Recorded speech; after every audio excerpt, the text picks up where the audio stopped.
we spoke to Maddox, and he is willing to do the first interview about this in 5 years on the Keno Casino. So we're setting you all up. And we'd be glad to have Maddox. We love it. So we love Maddox. Dick Masterson has spent 26 years of his life on Maddox. That's twisted to even say out loud. 26 years of his life either being obsessively in love with Maddox or obsessively hating Maddox. I'm so glad Dick exposed and put the mask down so we could like go back retrospectively and look at this. You know, and I'm glad the audience is actually, because, you know, me and Ashton were like, well, there might be some people who believe Dick Masterson and like might be, you know, like, wait, what are you guys doing defending Maddox? Well, you know what? Looking at this now, it kind of makes sense. Like if you look at it as a normal person and try and be objective about it, like Maddox is more in the right than he's in the wrong. And somebody brought it up, and it's true. You know, this is why Maddox had a successful podcast and a book, and Dick has done nothing besides a failed Pizza Hut commercial, because Maddox is actually a professional that performs. Everyone, we just did, what is it, 3-4 hour segment? Yes. We're 9 hours and 45 minutes into our show. It is 6 a.m. here. It's morning time here, you know, as you can see. We just did this Maddox video, guys. Strap in. Give it a chance, because there's just so much to it. There's just so much lore, so much that people haven't given proper consideration to. And the parallels that run throughout it of how Dick Masterson has treated Eric July versus Maddox are very compelling. We see this guy's playbook. We see he's a scumbag. We see he's a narcissist. We see that he's jealous and petty and bitter. And it all really comes together with a shiny bow on it. So please give it a watch. Smash like on it. Share the video. Yes. Now we're going to say right now this, like he's been trying to he's flagged Maddox's video down. So they will be attacking this video. So share it far and wide. Download the video. Hit like. All that stuff. And tell people about it, guys. And enjoy the video. It's crazy. It's fucking nuts. We're revisiting the Diddler Dax versus Maddox rivalry. But it turns out, folks, Dick lost. Now, did Maddox fully win? We're going to find out. But we're doing the complete reassessment of the legacy. The legacy of the lawsuit. The legacy of the Dick Show. The legacy of the biggest problem in the universe. We're going to find out the truth, which is that Dick Masterson was a little butthurt fanboy bitch that sucked Maddox dry. Brutally. Please, Lord Maddox, might I have a crumb of clout? Mightn't I be your sidekick, Maddox? Look, and then proceeded to absolutely fucking screw the guy in every way possible, like a complete scumbag degenerate, because he is. He's the Diddler. Diddler Dax. I'm going to say this. We have to start a new hashtag. Hashtag sorry Maddox. Because this guy got raked over the coals for no fucking reason. When we watch this, by the way, remember, we're going to watch this video with a new lens of everyone hates Dick Masterson. He's a piece of shit, right? Everyone hates him, right? But listen to this. Listen to fucking this. We're going to see here, too. We're going to see that not only was Maddox fucked over by Dick Masterson, but Dick Masterson got this video flagged off of YouTube because he was scared. He was scared of people learning the truth. We watched this video in October, ever amounted to was being a footnote in the career of Maddox. And as much as he tries to dunk on Maddox, say Maddox sucks, he doesn't have as much talent in his entire body as Maddox has in his pinky finger. Woo! Dick Masterson wishes to skinwalk as Maddox. That's his life goal. That was his mission, is he wanted to be Maddox. Please, Maddox, please, let me be your jester. Let me be your sidekick. And that's why he wanted Marie so bad, because he was desperate to skinwalk as Maddox. He wanted to be Maddox in all things. It's even crazier. It's very sad. You want to know why, too? no one cares about him versus Maddox anymore, right? Because it's so it's 5, 6 years old. Nobody ever actually. No one cared. You know, this was all AstroTurf by Nick Rekieta. Yes, it was AstroTurf by Rekieta, and people believing that Dick Masterson actually had clout because of his fake Patreon. Let's be real. That's what it came down to. So let's get into this. Let's start watching some of these segments, commentating on it. Let's give Maddox a chance. Yes. Give Maddox a chance. So when I found this, right, so I start watching it like from this new lens, this new perspective here. And I was wondering, why did he delete the video and split it into episodes? Well, not only was it flagged down, the massive video, he released it into parts, into 14 parts.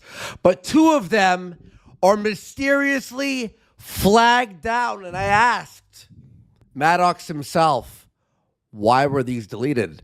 False flagged by Dick Masterson. It's no mystery. It's obviously Dick. Yeah. Dick's a false flagging blur. Or we should call Dick Masterson Daxipad or fanboy. Fanboy. No, that's really what he is. He is. Now, this is a long adventure here, guys. And you know what? God, I think it's time to give fucking Maddox here the fucking redemption. I'm serious. Does he need redemption? Didn't he already win, really? Yeah, but he's not Diddler Dax. Well, he's not a pedophile. We're bringing this to the court of public opinion. All right. Maddox has a cartoon in production. Dick hasn't. What was the highlight of his career again? A Pizza Hut commercial. Commercial where he played a homo. Yeah. And then it got fucking destroyed his whole dreams because of the buy a pack of. All right, now watch this. You ready, folks? Here we go. By the way, Maddox's editing in this documentary is like. He puts some effort in. Unlike professional edit job. There we go. If you knew somebody who went through a breakup or lost a job, they might want to talk about it for a day or two, maybe even a few weeks. That's understandable. But what if they kept talking on and on about it for months? You might think that was a little bit strange. But what if they kept talking about it every day for over a year? You'd probably think that was a little bit obsessive. Interesting. Now, what if that person kept going on and on every single day for over 5 years? Okay, this is like worse than COG levels. No. Like, holy 5 years daily? Listen, if you're a normal person, you're just not used to that level of obsession. No. But there are people out there like COG who really do obsess like every single day. It is twisted. It's their life mission. It is twisted. Or Dickers. And you like shake your fucking head. Whoa, buddy. And I know we've gone off on Ralph for a long time, but guess what?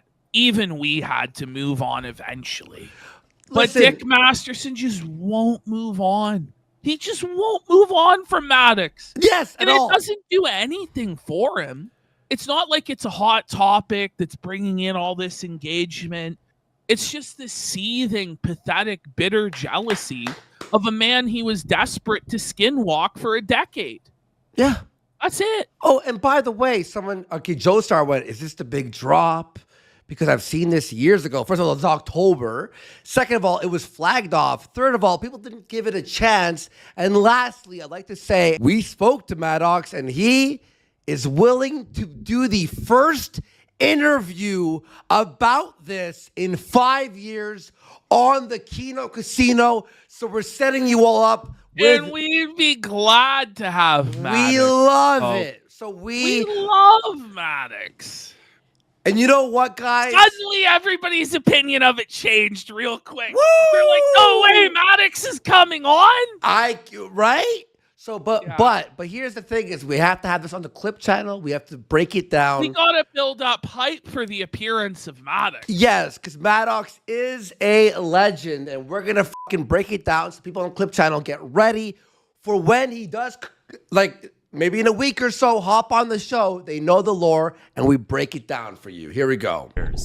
I'm about to tell you the story of an obsessed stalker who's been doing just that. It's a story that involves death threats, fraud, blackmail, extortion, theft, impersonation, lawsuits, stalking, rape threats, the police, the FBI. That's pretty murders. wild.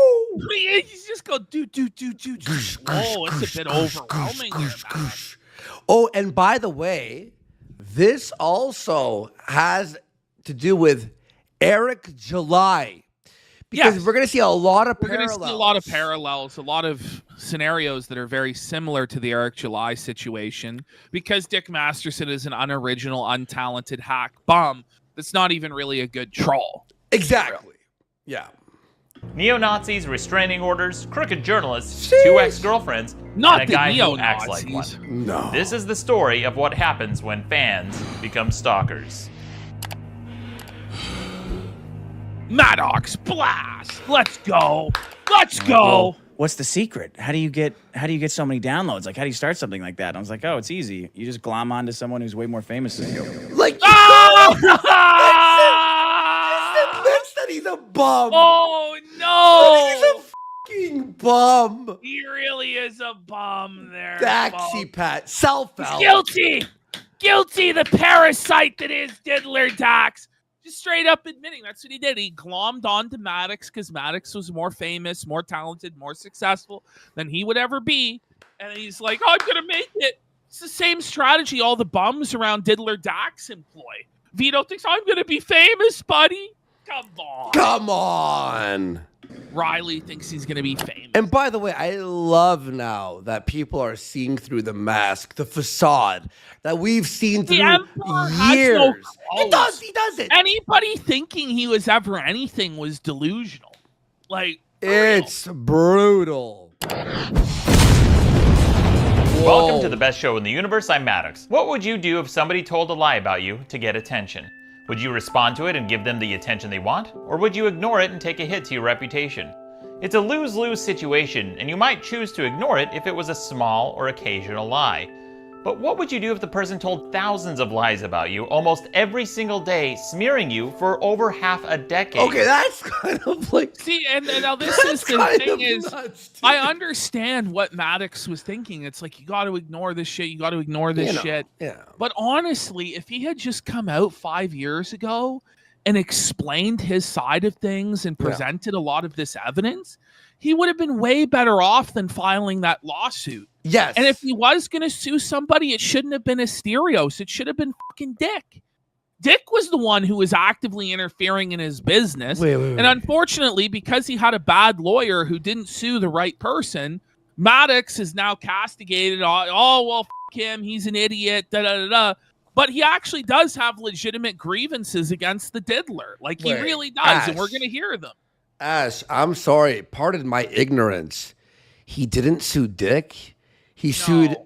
I don't know any. I have not. And I'm not super up on the lawsuit stuff and every single detail of it. I'm not going to lie to you. I wasn't following that at the time. I didn't know what a Maddox or what a Dick Masterson was until I was like actually on the phone with Dick Masterson, felting him live. Based. Like, I had never watched Rekieta's show until I was on Rekieta's show. You know, it's just funny how it works out. Yeah. But, you know, on that area of the lore, I'm a little bit shaky. But from what little I do know, and it's basically just regurgitating Josh's opinions straight up, that's what I know. Okay. I know he sued Asterios, and it didn't make sense, and the lawyer fucked up the filing. Okay. Basically, it was fucked from the start, because even though he did have some legitimate grievances, the filing by the lawyer was such a disaster that it was just immediately doomed from Jump Street. Okay. But let's get away from the lawsuit. Let's get into this video here. Yes. I'm about to tell you a crazy story about a fan who became a stalker, got close to me, and has dedicated over half a decade to obsessing over me. He's even been able to turn his stalking into a business model, and he did it with the help of some very surprising people. I'll tell you who this is by the end of this video and how it's gone on for so long. This is a story I'm telling publicly for the first time, and it'll be apparent why I haven't talked about it before now. But first, hi, I'm Maddox. You may know me from such things as the internet Here we go. and books. It's time Here's a for quick introduction Maddox to give you to some suck himself off. Everybody, let's glaze Maddox. Glaze Let's all him. Join in as Maddox You may glazes know me from himself here with I'll such say kinds of... this. the internet. Yeah. I used to visit his website, Maddox.xmission, when I was a young 15, 14-year-old. I know a lot of people did. I I did. never did. It's but pastured. I'm old ski. I'm Gramp ski. This is when articles were fucking good and awesome. And books. I was young once. Yes, it's very true. It's a Kino website, dude. Here's a quick introduction to give you Yes, the first one I ever saw at Chidsworth was the articles where he critiques children's drawings. That's the first. And he goes, he's like, fuck you, F, this sucks. And he's just shitting on kids' drawings.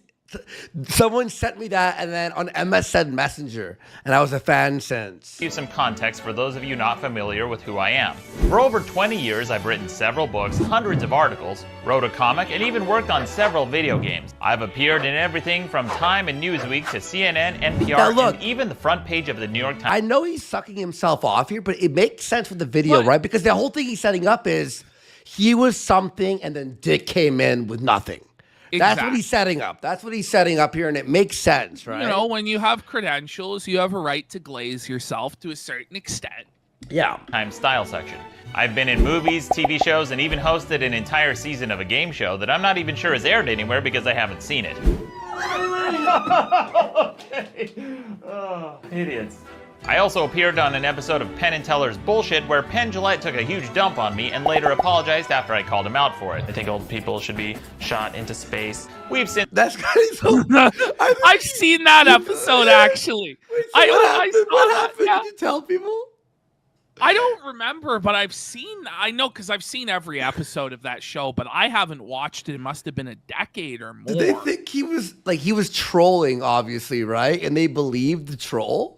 Where Yeah, saying well, a old lot people- of the time, the Penn and Teller episodes are kind of deceptively edited, or they get people on that are trolls to advocate a point of view that they don't really believe in. Like, they messed up a number of times on that show, but I enjoyed that show as like a high school libertarian. I thought Penn was awesome. Yeah. Since buried the hatchet, and I think he's a stand-up guy. My work has reached over 250 million views, and if that sounds kind of braggy, that's because it is. But there is a reason I mention it, because along with the fans I've amassed over the years, I've also attracted quite a few stalkers. I don't know if I attract more than the usual amount for someone who does what I do, but for whatever reason, I have a lot. They usually start out as hardcore fans, and then they start showing signs of obsession by tracking everything I do and demanding more and more of my time and attention. And sometimes when they don't get it, something snaps. One of my earliest stalkers was a guy named Nolan who became obsessed with me around 2002. He followed me around everywhere online, on forums and chat rooms, to even my university, where he somehow found my private university school email address. Then things got really weird when he emailed me one day saying that he was going to start a religion based around me called Maddoxism. Whoa. By the way, like, addressing all their articles is like Your Majesty and that he's a king. It's like, you guys are so cringe. Yeah. Imagine calling Your Majesty, like, holy Wait till you see like Dick. Maddoxism. So when Dick, and he'll get into it, when he did his book proposal, the first 2 pages of the book proposal were all about how he's glazing Maddox. He's a king. He's the greatest man in the world. Watch this. I thought he was joking or it was a poor attempt at flattery until one day I received an email with an attachment titled The Maddox Bible. As bizarre as it was relatively harmless until the Maddox Bible. How do you not just like block the guy? Like Somebody goes, it was 2002. We didn't know any better. Like, I don't know. one day he started posting really disturbing stories about school shootings. So I decided to break character for the first time in my career and talked with him one-on-one to encourage him to get some help. My next significant stalker came several years later when I started receiving a flood of disturbing messages from a guy in Michigan. He'd send me pictures of himself drinking various beverages, and he'd use bizarre made-up words in his emails. He claimed I owed him some money for a zombie film we allegedly shot in Hawaii. Only problem was, I hadn't even been to Hawaii at the time, and I sure as shit had never met. This really is like the magic of email. Like you could never really get shit like this anymore. Yeah. You know, like 800 fucking emails from some weirdo drinking Pepsi. Like, met this guy. And like many other stalkers, when you ignore them, sometimes they get angry and start making threats. had someone like that too. That's a story for another time. And he did exactly that when he started threatening my mom and sent pictures of himself holding a knife. Buddy, the internet was... Okay. That's when I went to the police and had to warn my friends, family, and my publisher. Then there's the girl who's been emailing me almost every single week for 9 years. She became so infatuated with me that she bought a one-way ticket to Los Angeles and even buried a treasure for me at the beach. And it's worth emphasizing that this is somebody I've never met before. At one point, I thought that maybe if I told her I was gay, that she would leave me alone. That didn't work. She's convinced that we're meant to be together. I really don't believe. Bring it back. Yeah. I really don't believe that you're gay. You're not gay to me. And it isn't me being in denial about what you say. Your manhood awaits. What? You structured everything for change. Jesus. I see you. You are who I want in my life details. I choose you. This isn't Pokemon. Maddox chew. I choose you. Like, no, bitch. Like, Maddox really needed to just post a picture sucking a just to Stalker, you know? Photoshop it? Maddox photoshops. She's like, well, I guess I believe you now. And that I'm sending her subliminal messages in my writing. And to be fair, I am. But all joking aside, I eventually broke character a second time and encouraged her to talk with a therapist. I tried to be as sensitive and patient as I could, but she got angry at me. No, but I thought that would... But, okay, Matt, I don't know if Maddox learned, but you can never engage with these people. Like, you can't help these people, like... But this was like a different time. 2015's before the real, like, awakening of, like...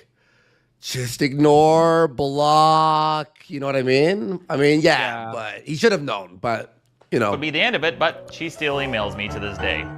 What? But by far, the worst stalker I've ever had is a guy named Dax Herrera. He goes by... Whoa! The Diddler himself. Oh. Man, Masterson online. He looks terrible. This is crazy. But he uses... Buddy, chat's losing it. Many aliases, in part because he's had so many of his accounts suspended for harassment. And, like all the other stalkers, he started out as a fan. In fact, he used to send me fan mail, like this one, where he begged me to... Whoa!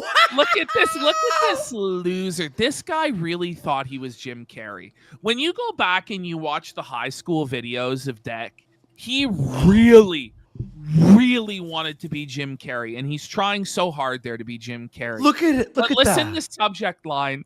To His Majesty, the Honorable Maddox. Stop. Just bending the knee, kissing his ring, kissing his ass. He's like, that is Dick. That's what I'm saying. That's Dick. That's young Diddler Dax right there. Yeah. Holy. You're the man. His website. Subject. To His Majesty, the Honorable Maddox. Come on, man. How about a link? You're the man. Loser. And this one, where he said he's been following my work for over 20 years. Okay, pause. This is like, these emails are so good. Like, this is so fucking rich. It's so funny. Whoa. So he's like trying to show off to impress his daddy, his e-daddy Maddox. He's like, someone who pronounces URL as Earl, it's an acronym, not a word. Oh! Actually, like, I'm just like you, Maddox. Because, hey, Maddox, been loving your site since '98. Wow. This is a 2005 email. So it's been 7 years of obsessive daddy worship, of worshiping the ground that Maddox walks on. So as much as you want these people try and say, or Dick tries to say, Maddox is gay and he's cringe and he's untalented. This guy spent 7 years deep-throating Maddox, begging Maddox for a chance to shine his fucking shoes. So he sure must have thought there was something to him. You know? He goes, I know you hate this kind of shit. You just, oh man, the cringe of it. I know you must hate this. I know, like, it's like a fan. Wait, was comes that up- just the fucking email was about the way you're saying URL is Earl? Yeah, he's trying to impress his E-daddy. That should be He's an trying article. to impress his That E-daddy. should be an article, right? Oh my God, Dad. Stop. I know you hate this kind of shit. It's like the sort of person that comes up to you and goes, I know you must hate taking pictures, but can I get a picture with you? You know, Whoa, Dadox. You're saying sort of Dadox. Dadox. It is. He's his daddy. He goes, but I think an acronym is defined as an abbreviation that's pronounced as a word. So URL is an abbreviation and not an acronym. People who say Earl think it's an acronym. Thought you might want to check that out or not. Oh! I want to like die. I want to It's like when some fucking simp loser asks a girl out on a date. Oh. So, like, maybe we could go on, like, a date sort of thing, or we don't have to call it that or not. Like, Ash, he's this so may desperate be- to impress Maddox. this may have to Or be. not. The How or would it- not is so good, dude. And, like, people are, like, sleep on this documentary. But there's so many embarrassing moments for Dax. We're going It's through so all of it funny. tonight. And another one reiterating that he was a Look longtime at fan. this. What does it say? Bring it back. Bring it back. Let's watch it. From Dick Masterson. Date, April 8th, 2008. So So three at years this point, later. He's been emailing him for 3 years solid, begging his indulgence, calling him, Your Majesty, might I kiss your ring? He goes, dude, thanks for the link from your site, big time. I don't have to tell you what that would do to book sales, but honestly, it means a lot more to me personally, just bowing, groveling at his feet. Sucking his for linking nuts. his book on his site. I've been a Maddox fan for a long time. Yeah, more than 7 years. At this point, more than a decade now, Diddler. And he goes, I think you early fratire guys pioneered the future of writing. The glaze is thick. It's a sour cream glaze.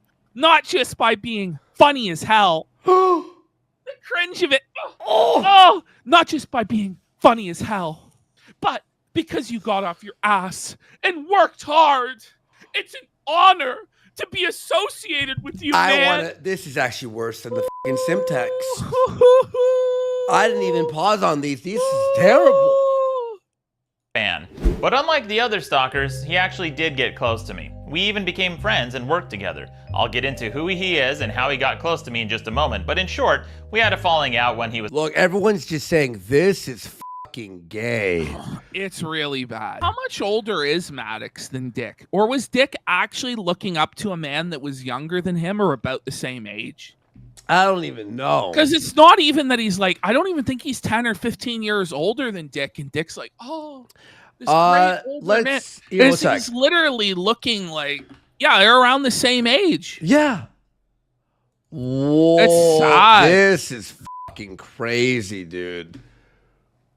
was caught lying and talking behind my back and hiding financial information from me. So I cut ties and tried to move on. But like a boomerang made out of garbage, every time you try to throw it away, it keeps coming back. Fucking the problem home with run. some stalkers is nailed that it. once they've gotten close to you, sometimes cutting ties makes them even more obsessed. There's a saying popularized by Tony Robbins that says, rejection breeds obsession. And that's exactly what's happened with this stalker. He's become completely obsessed with me.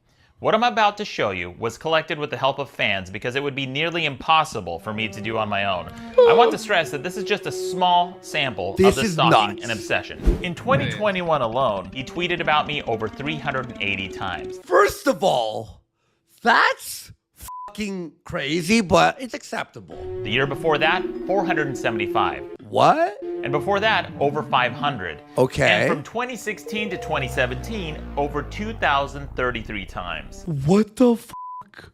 That's an average of 1.9 tweets per day, every day, for 5 years. And this is just a quick estimate where my name could be searched, not counting subtweets and replies or the thousands and thousands and thousands of comments on other social media platforms.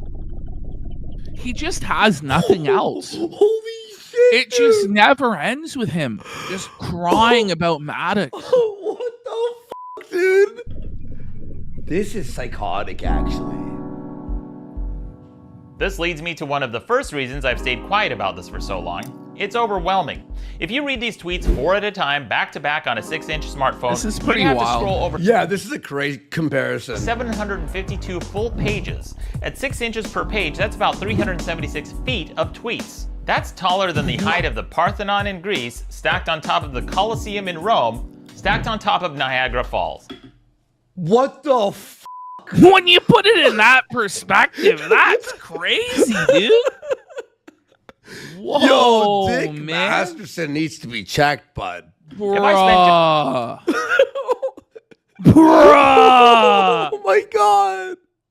Just 10 seconds. Chat, I'm gonna put chat on the screen for a second. Yo, look at No wonder he had this level of obsession, though, when he's referring to a man for nearly 10 years as Your Majesty. yeah. Like, whoa, buddy, glazing him every day in emails for years. And Say then it's hi- like, I have to. Everyone say hi, YouTube. Look at that. Look how many angry. Look how many angry Dick Mastersons are in chat. Masterson's. It doesn't fucking matter what Maddox says, Sean. It Buddy. doesn't fucking matter. Whoa, this is a lot of Maddox. Reading and responding to each tweet, this video would be over 9 By the way, this part is nothing compared to Oh, what yeah, happens it later. just gets Like, this crazier and is just crazier. like, whatever. It's just like, okay. hours long. I couldn't reply even if I wanted to, and I don't. So I haven't responded to any of them, not a single one. This isn't a feud because a feud requires a back and forth where both sides engage. This is a sad, one-sided relationship where he pretends like I'm doing and saying things to him and because of him when I'm not. For example, when he attacked my online store, I ignored him, but he pretended like I responded to him by quoting an old tweet of mine claiming that he struck a nerve with me. Only problem was, my tweet was 7 months old. So he's responding to old tweets of mine as if their statement. That's like, okay, That's he's so sick. sad. He's sick. That's on a real pathetic level, man. Like, I've done a lot of A-logging and fucking going after people in my time. But at no point did I try and pretend that, like, retroactively they were responding to me. Like, they're responding to me, but it's 7 months old. Yeah, Like, that's just a whole other level of delusion, or it's just full-on bullshit. This doesn't even. It's sad. It's sad. About things he's saying in the present. There are a lot of bizarre responses to yo, Psycho, this is crazy, huh? People are in chat are like, wait, what? What? Watching this in hindsight, like knowing Dick as like who he is, it's conversations where he pretends like he's talking directly to me even though I've had him blocked for years. In fact, until I started skimming a few of these tweets while making this video, I didn't even realize how bad his obsession had gotten. For example, one time he watched a 4-hour live stream I did and commented on every little detail, including when I got up to go to the bathroom.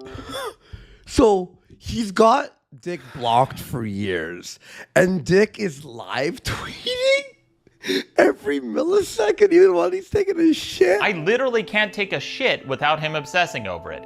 There's a quote that says, if you hate somebody but you can't keep their name This out is of your great. mouth, you're not a hater, you're a fan. So I'll call him Fanboy from now on. Whoa. Look at Dick's face here. This is not an alpha male, Ash. No, man. This is a lost The guy child. tries to pretend that he's a Chad and all this, but he was in the AV club in school. He was a cringy, shitty, failed hack comedian. He never amounted to fucking anything, and his only hope was glomming onto the coattails of a man he was obsessed with for a decade of his life in Maddox. Maddox gave him everything. Without Maddox, he is nothing. Yeah. You know? Yeah. No, you're right. You know, there's a saying there, you know, without the log, there can be no flame. The only relation that he has to anything is being the flame to Maddox's log. Whoa. Chapter 1. Obsession. His obsession with me would almost be flattering if he wasn't constantly spamming self-promotion, threats, and abuse. As you can imagine, I've ignored most of his attempts to get my attention, and that may be part of the reason he's become so obsessed. He hates being ignored more than anything. In fact, he said as much And it's on true. multiple And that's honestly why Josh and us, for the most part, have ignored this guy for years Because there's no point engaging with him, and it rattles him the most to not matter. Yep. For real. Also, Eric July, right? Eric July has been trying his best to ignore him, right? So what does Dick Masterson do? Sends Riley to do all these disgusting, dirty things to get Eric July's attention. While Eric's making a ton of money. It doesn't matter. Occasions. So he tried. Eric July won for sure, and this is fucking nuts, dude. Well, you notice all these guys like have far more success than Dick. Yep. Like Eric July is a millionaire. Maddox has his animated show. He's a published author that sold a lot of books. Like Dick is a very bitter, jealous, resentful guy that's never going to amount to anything because he's never produced anything of worth. All he can do is ankle bite at other people that are far bigger and more successful than he is. Yep, exactly. Provoke a response out of me by constantly following me around online and tracking everything I do. For example, if I create a Facebook page, he's there to comment on it. If I'm tagged on Twitter, he'll abuse the person who tagged me. If I do a Twitch stream, he's there, lurking and encouraging others to stream snipe. If I post a new article on my website, he'll write a multi-part negative review denigrating it within minutes. Spoiler, everything he has to say about me is always bad. He used to sing my praises before I rejected him, but after I cut ties, he turned his life into one long, sad Bye Felipe joke. That's when a guy gets rejected by a girl and then immediately calls her fat and ugly, even though he seemed attracted to her just before the rejection. He comments obsessively on my YouTube videos until I ban his accounts, and then he moves on to spam my other YouTube channels. And even though he's been banned, he still finds ways to monitor everything I do by using sock puppet accounts and asking his followers to send him screenshots, which he can then post on Instagram. This must have been a very annoying 5 years, shouldn't it? Oh, yeah, man. Buddy, stop. And he's even watched my podcast episodes and left comments on specific things I said, like this one about... Like when I made fun of Cog on his YouTube account, right? And then he banned my account. I went, well... I guess I guess, I'll A-log him here from time to time on Twitter, I guess, with like... It's maybe 10 fucking replies, maybe over the span of a year, but thousands and thousands and thousands and thousands of messages every day about something I said an hour and 30 minutes into an episode, which means he's likely watching hours of my podcast episodes. Pop up, and it is so bizarre. He seems to hate everything I do, but he consumes everything I produce. There's a clip from Howard Stern's Private Parts that illustrates this perfectly. This is great. The average Howard Stern fan listens for, are you ready for this? An hour and 20 minutes. How can that be? Answer most commonly given, I want to see what he'll say next.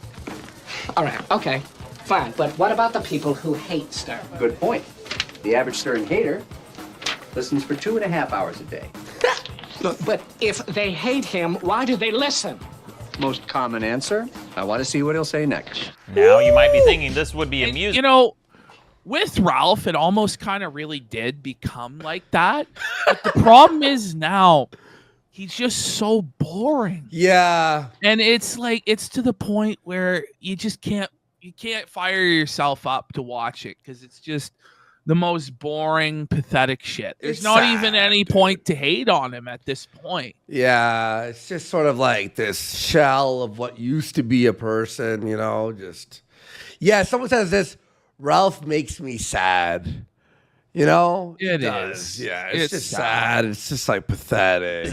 And it would if it weren't for the fact that he's also obsessively harassing my friends, acquaintances, colleagues, sponsors, and even girls I've dated. For example, when my friend Ryan Holiday did a Q&A, he harassed him on Reddit, Twitter, and Facebook, even though it had nothing to do with him, or even me. He harassed him merely because we're friends and he'd been a guest on my podcast. He even harassed one of my neighbors who used to live across the street from me. So why haven't I just blocked him?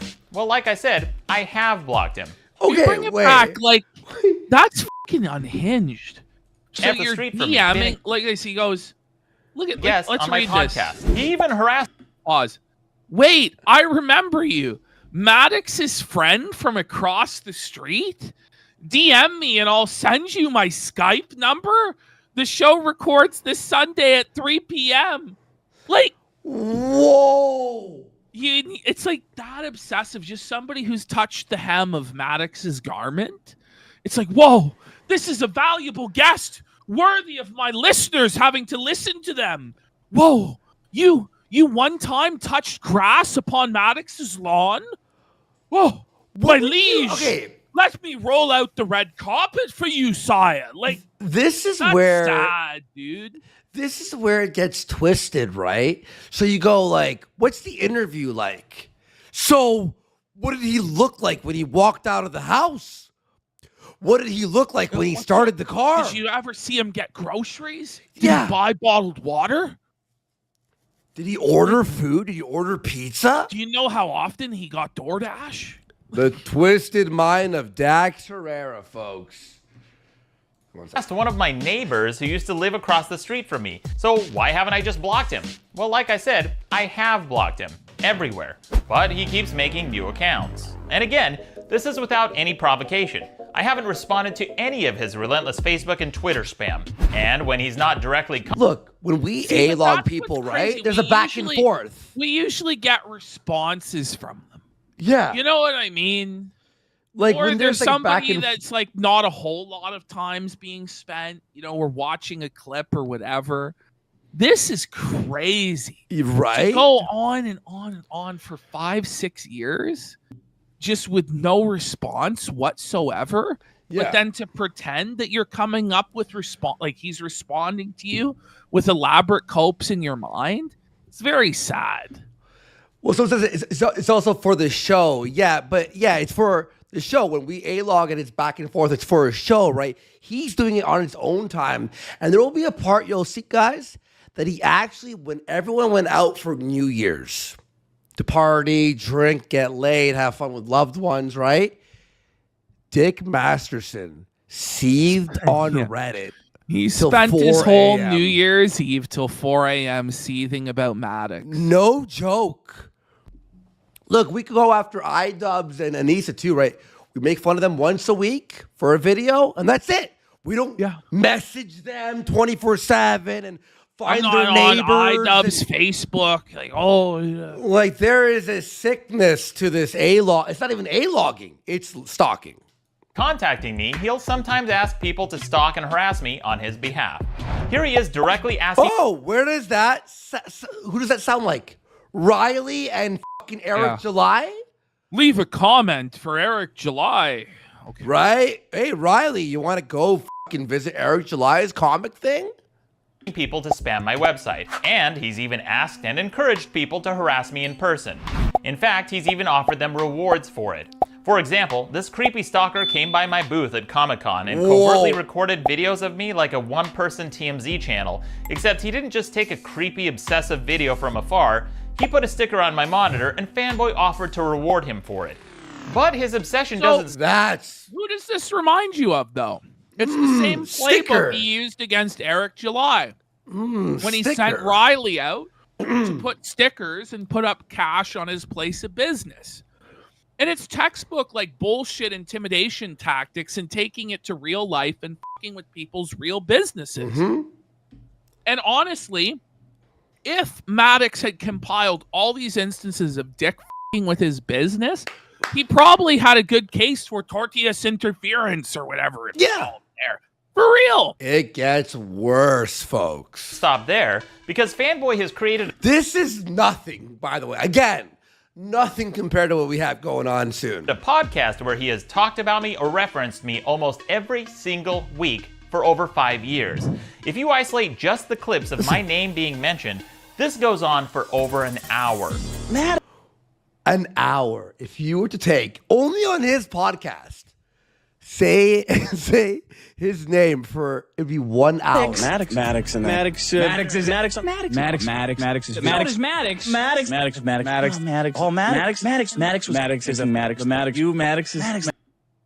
Ash, is that not twisted? Maddox. If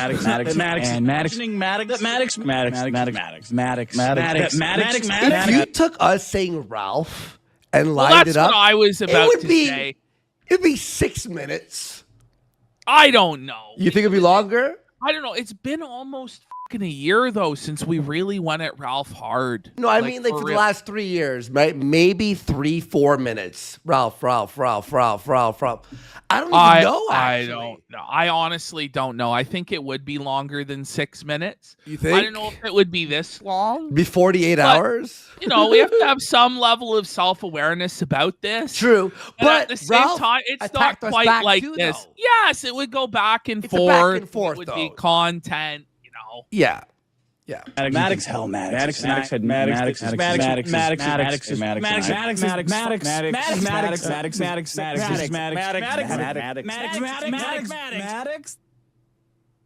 Seriously, this goes on for over an hour. And this is just my name from a sample of episodes, let alone the countless hours he's talked about me on other mediums and podcasts. I can't imagine being this obsessed with anyone for this long. So if I don't listen to it, how do I know it's happening? Well, 2 ways. First, when he makes a false claim against me, it incites his small group of sycophants to attack me for it, like this guy. And if you want proof they're his followers, all you have to do is check to see who this person is following, and it's always the stalker and the people from his hate mob. Every time he mentions me, it acts as a dog whistle for his followers to attack. Whoa. Do you see what I see? Yeah, I sure do.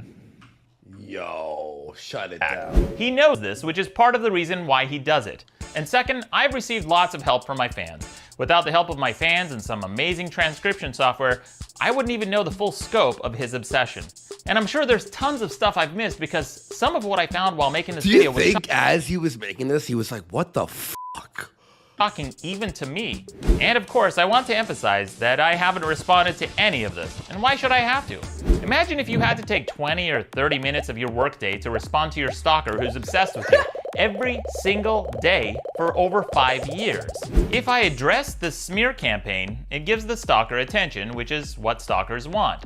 But if I ignore it, I take a hit to my reputation. It's a lose-lose situation. This is what manipulators do.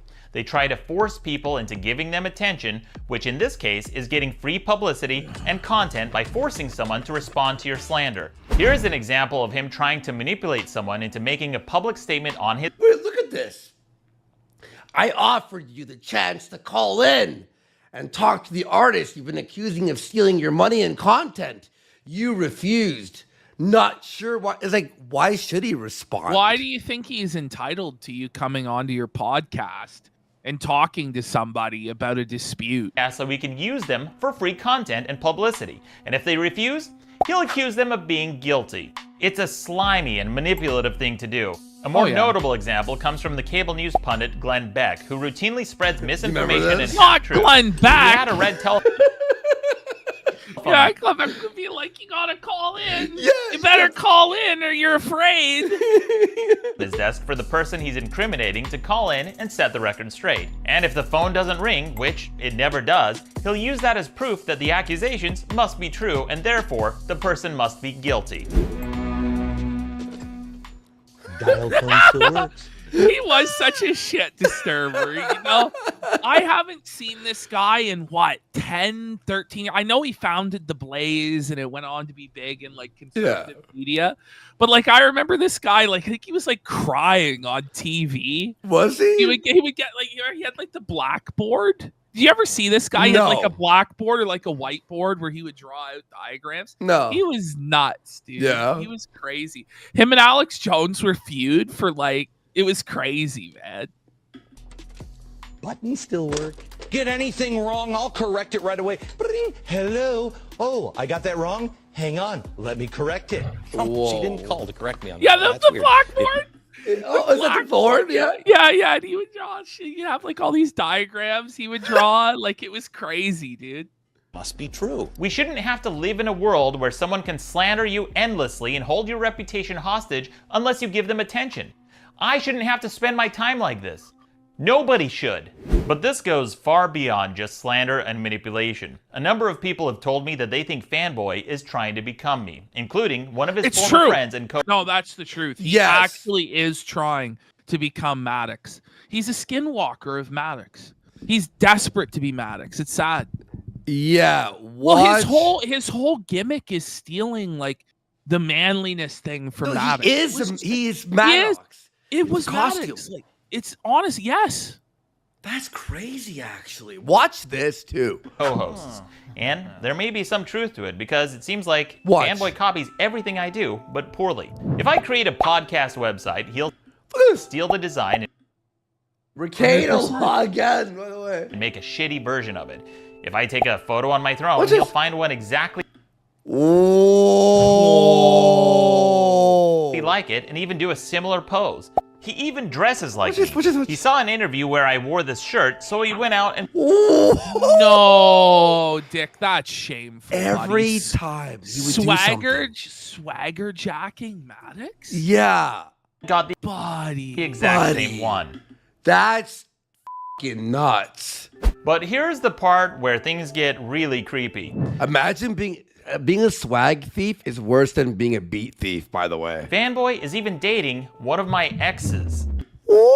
And he'll never let Maddox's, ex go. Yeah. Because it's like this deep connection to Maddox. And when he's with her, he feels like he is Maddox. And it's like a deep mental illness for the diddler.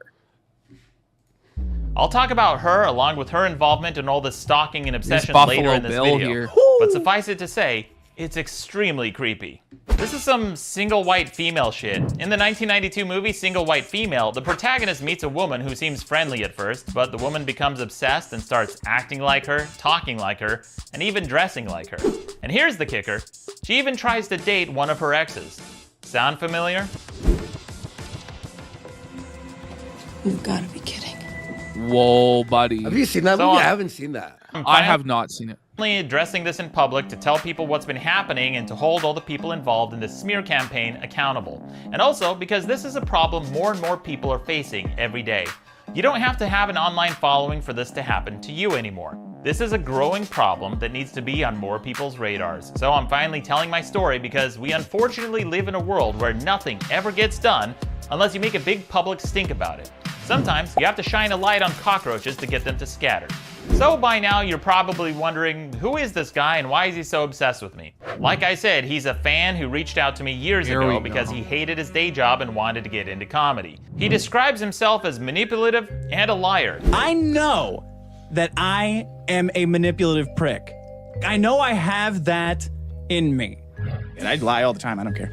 You're better at this than I am. Because I'm a liar. I'm a really amazing liar. Okay, so like he's just admitting Wow. like he's a Of course, he wasn't always this forthright. We first met when he got a hold of me through my publisher. He was frustrated because I didn't respond to any of his fan mail, so out of desperation, he emailed my editor begging for an introduction. Wait. That's how he responded? After all these emails over all those years. For 3 years? Probably at least? 3 years. At least. He couldn't get one reply from Maddox. And he wrote his So fucking now he editor? goes begging to the editor for help. Please let Maddox notice me, please. Editor humored To him his and passed along majesty. his information saying, and I quote, he does web crap for sites. He But, offered like, to do pause. Like, this What? is what he does. He admits that this is how Dick Masterson used to do, is do web stuff for sites. Wait, really? That's, exactly, yeah. What the do a He's paid offered paid-in trade service in Paid-in exchange for trade? helping him out. What does that even mean? trade exchange for a link where he tried to get me to sell links to pills, casinos, and sites. Ooh. As tempting as it was to trash up my website with garbage and spam, I wasn't interested. But I had just moved to Los Angeles and I didn't know any people, so I agreed to meet with him. He was actually very nice and Wait, flattering casinos? I know. at first. His niceness was almost aggressive, but admittedly, it appealed to my ego because he was a fan after all. So I let my guard down and let him in, and we eventually became close friends. You know, I met Maddox Huge mistake. Yeah. in 2017. He was nice. He was cool. He'd come to my birthdays, barbecues, and even holidays. Look, I'll be honest, You at see times this? we Like, had a bring lot. it back. Like, look at My these birthday- pictures. Like, look at that. Oh, Like, look at him, Barbecue. man. He's Maddox's little hanger-on. Look at that picture. Zoom in. Look at the eyeliner. Look at the guy liner that Dick's got on. He's got the guy liner going hard. Oh my buddy. God. He looks so aggressively homosexual there, doesn't he? Oh my. That's a guy who looks like he's going to grab your wiener, doesn't he? Yeah. Cues, and even holidays. Wow. Look, I'll be honest. At times we had a lot of fun, and I know all the emotionally stunted edgelords will call this gay, but for a time, Whoa, Pig Riser felt it. we actually became pretty close. Everyone's a gay. And since he hated his day job so much and wanted to get into comedy so badly, I vouched for him at the comedy theater. Homo alert. So here it is, Maddox giving Dick his first break.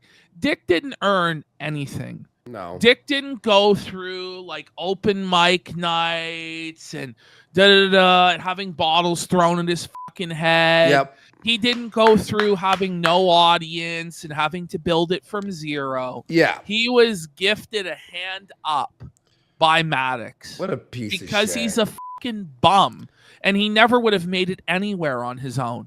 But gracious King Maddox allowed this peasant little bum that begged him at his fucking on his knees, please, Maddox, please. He granted him an opportunity. Dick owes everything to this guy. As much as he's a balding cock, you owe him everything. You ought to be sucking his fucking nuts. Well, how is he the cuck if Dick is with his sloppy seconds? Well, it's sad, right? Like, you know? Where I performed at to try to get him onto a team. I even coached him to win a small comedy tournament and even helped him write. Wait, you coached Whoa. him? He had to be coached. And this is the humiliation ritual that he went through. Oh my God. Look at the humiliation ritual of this. This is what he was willing to do just get a crumb of clout from Maddox's table. He's sitting wearing a pretty pink leotard like a little bitch with fucking pony ears and a pink wig on to just get a little crumb. Please, King Maddox, just a crumb of clout from your table, sire. Isn't that sad? Buddy, I didn't even He would give anybody else shit for that. Did I do good, Daddy Maddox? Did I do good, Daddy? This is embarrassing, dude. Dick. What the f***? Jokes. And look at Maddox here, laughing, can Maddox, you believe? This Can my you little believe gimp this? bitch. I was genuinely proud of him. But any help I gave him... Oh, like a daddy. Yeah, Are you winning, son? It's pride in a certain way, you know? Sheesh, LGBTQ. was never enough. I started noticing that he was asking me for more and more favors all the time. They were small at first, like asking me for help with his server for his website. But over time, he asked me for bigger and bigger favors. He got angry and depressed when his book proposals kept getting rejected. Well, it's because he was untalented. He was a hack.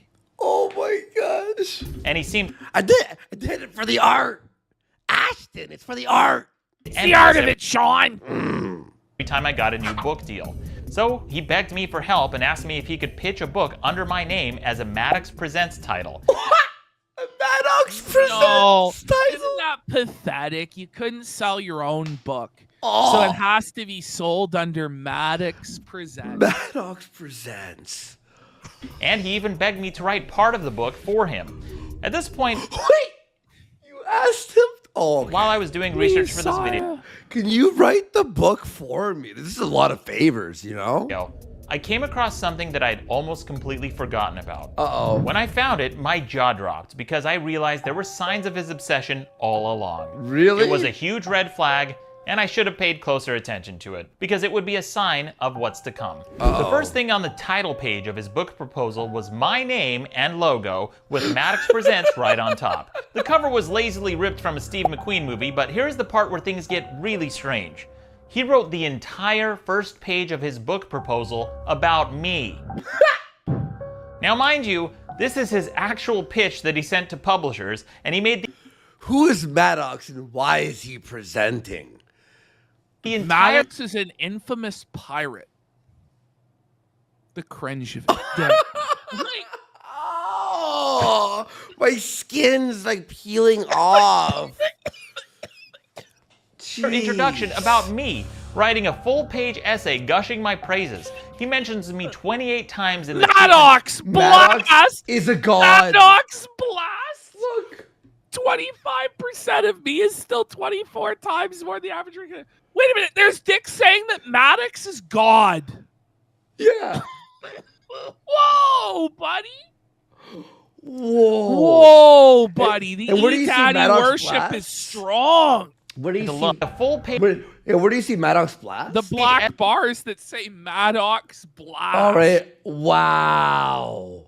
Essay 25% of me is holy gushing my fuck. praises. He mentions Let's me read the page. Let's read it. Maddox is an infamous pirate and the author of best-selling hardback, The Alphabet of Manliness. He has been featured in the New York Times, Salon Magazine, national news programs, and his website, The Best Page in the Universe, has logged more than 200 million hits to the world. Wait. Maddox is a bold and controversial zeitgeist for a younger generation. To the internet, Maddox is God. Ash, look at this, by the way, real fast. He has logged more than 200 million hits. To the world is in capital. So it's like bad grammar. Like the grammar doesn't even like you're trying to like promote this as your like your pitch to sell a book. Anyway, go ahead. Okay, look at this. Maddox Presents is a line of books approved by Maddox, backed by Maddox, and infused with Maddox's. None of this has anything to do with Dick Masterson or his talent or his ability. It's just desperately clinging to the coattails of his hero, of his idol, of his daddy, of his king, who he calls God. Like, whoa, buddy! Like, even this beyond level of that, glazing to try and flip it around and say you hate this guy. Read that next line, though. Read that next line and watch. 25% of man points. Man points. You remember this? Remember when Mansers was on Spike? Oh, Spike TV. Holy, it just stinks of 2005 Spike TV. These are not mere recommendations by a known and successful author. These are collaborative works presented by a cultural force. Wait, by the way. Even Maddox has to blush at this level of glaze and fart huff. but he expected Maddox to write 25% of his book. That Dick would then take all of the profits from, I assume. That's unhinged. Well, get ready for this line. Think Oprah's book club, but for men. Stop. Whoa. That's a alert. It's a fucking cringe alert, dude. Holy God. Think National Lampoon circa Christmas Vacation. This is the birth of a new comedic brand. What? Maddox's first book, The Alphabet of Manliness, hit #1 on Amazon the day it was announced, simply because he told his readers to go buy it. That is the marketing muscle inherent to the Maddox name. Any title honored to be a part of his world and the Maddox Presents series will receive these benefits. This is so embarrassing. The humiliation of it all. This is fucking... Buddy, was he a fan or was he in love? Asks someone in chat. Why not let the man pick who speaks on his behalf? A field guide to man points is the first in what will no doubt be a colored and illustrious line of quality, uniquely masculine literature. Oof. Maddox Blast! Thousands of idiots try to bite my style every year. The lucky ones choke to death on it. 28 times in the treatment alone, Maddox, and describes me as a bold and controversial zeitgeist and a god. He added a bunch of factoids all throughout the treatment, calling it the Maddox Blast. This is the second most... Blast. So he called it the Maddox Blast?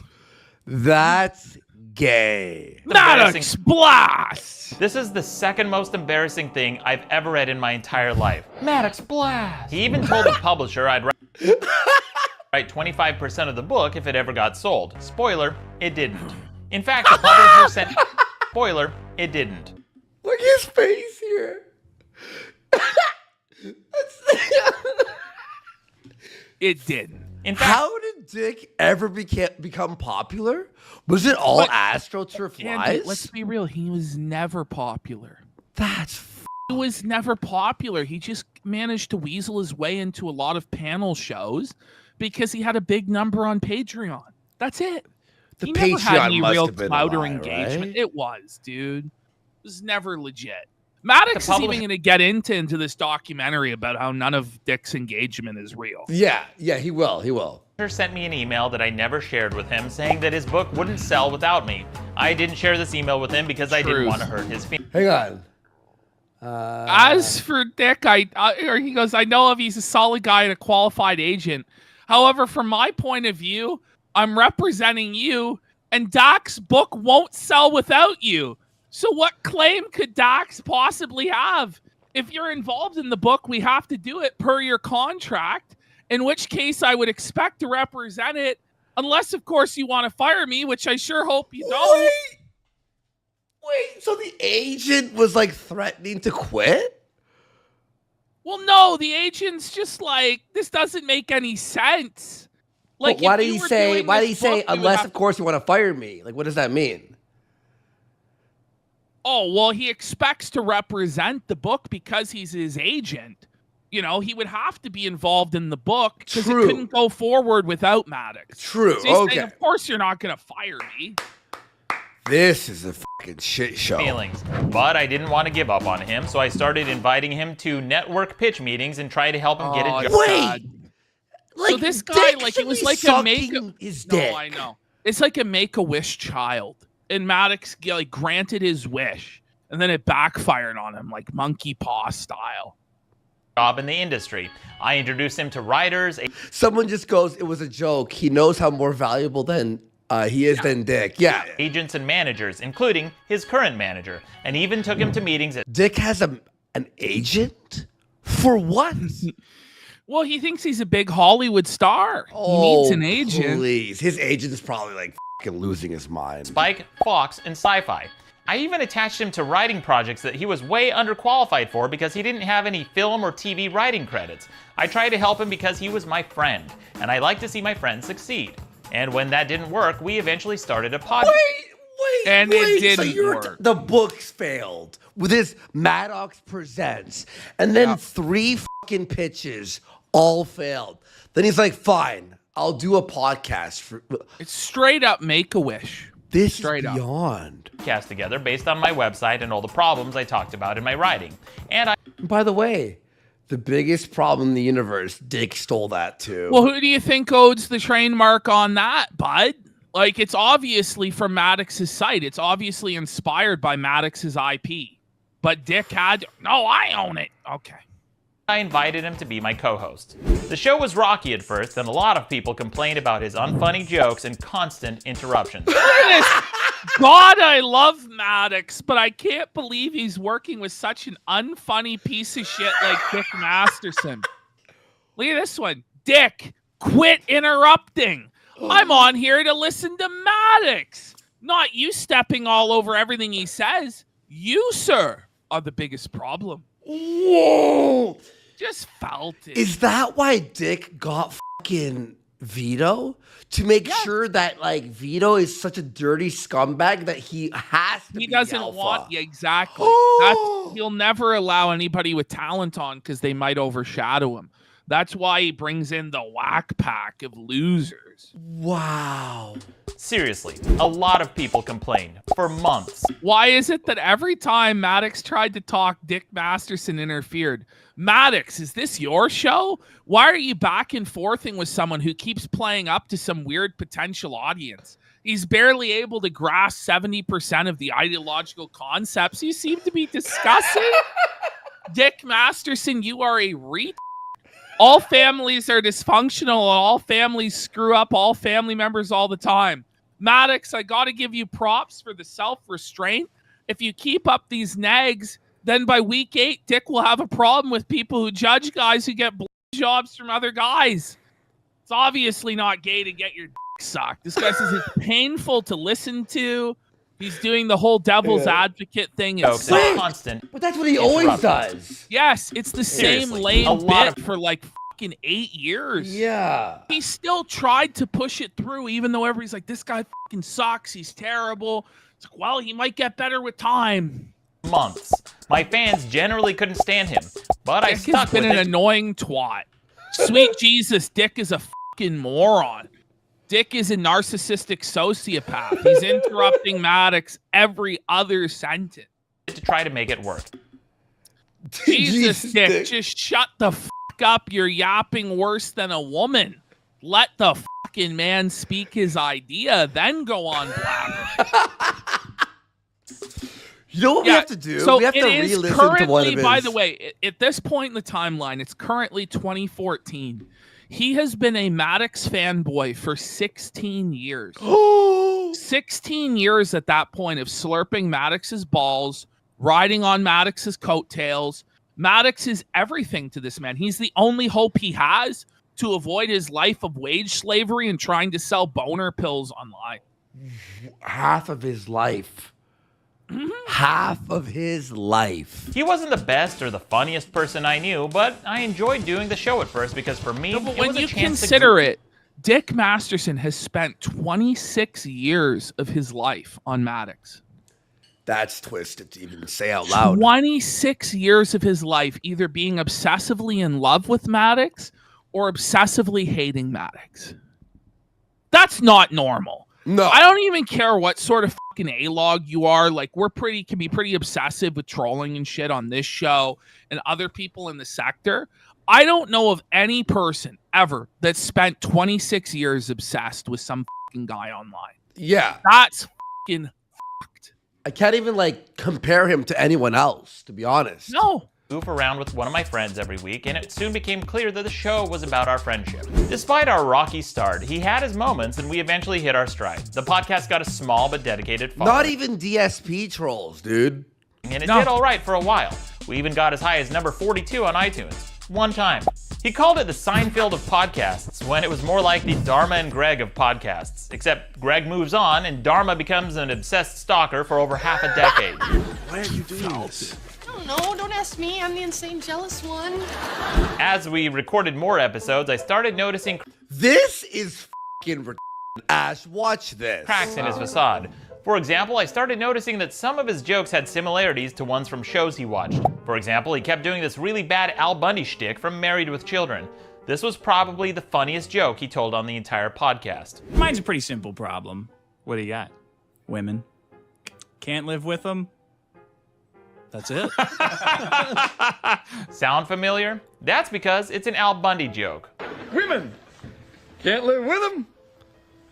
The end. Listen, I don't even care so much about stealing from it, but he tries to pretend like he's an actual professional comedian and he's on this higher level when he really is Maddox just showed, hack stealing shit from TV. It's all he is.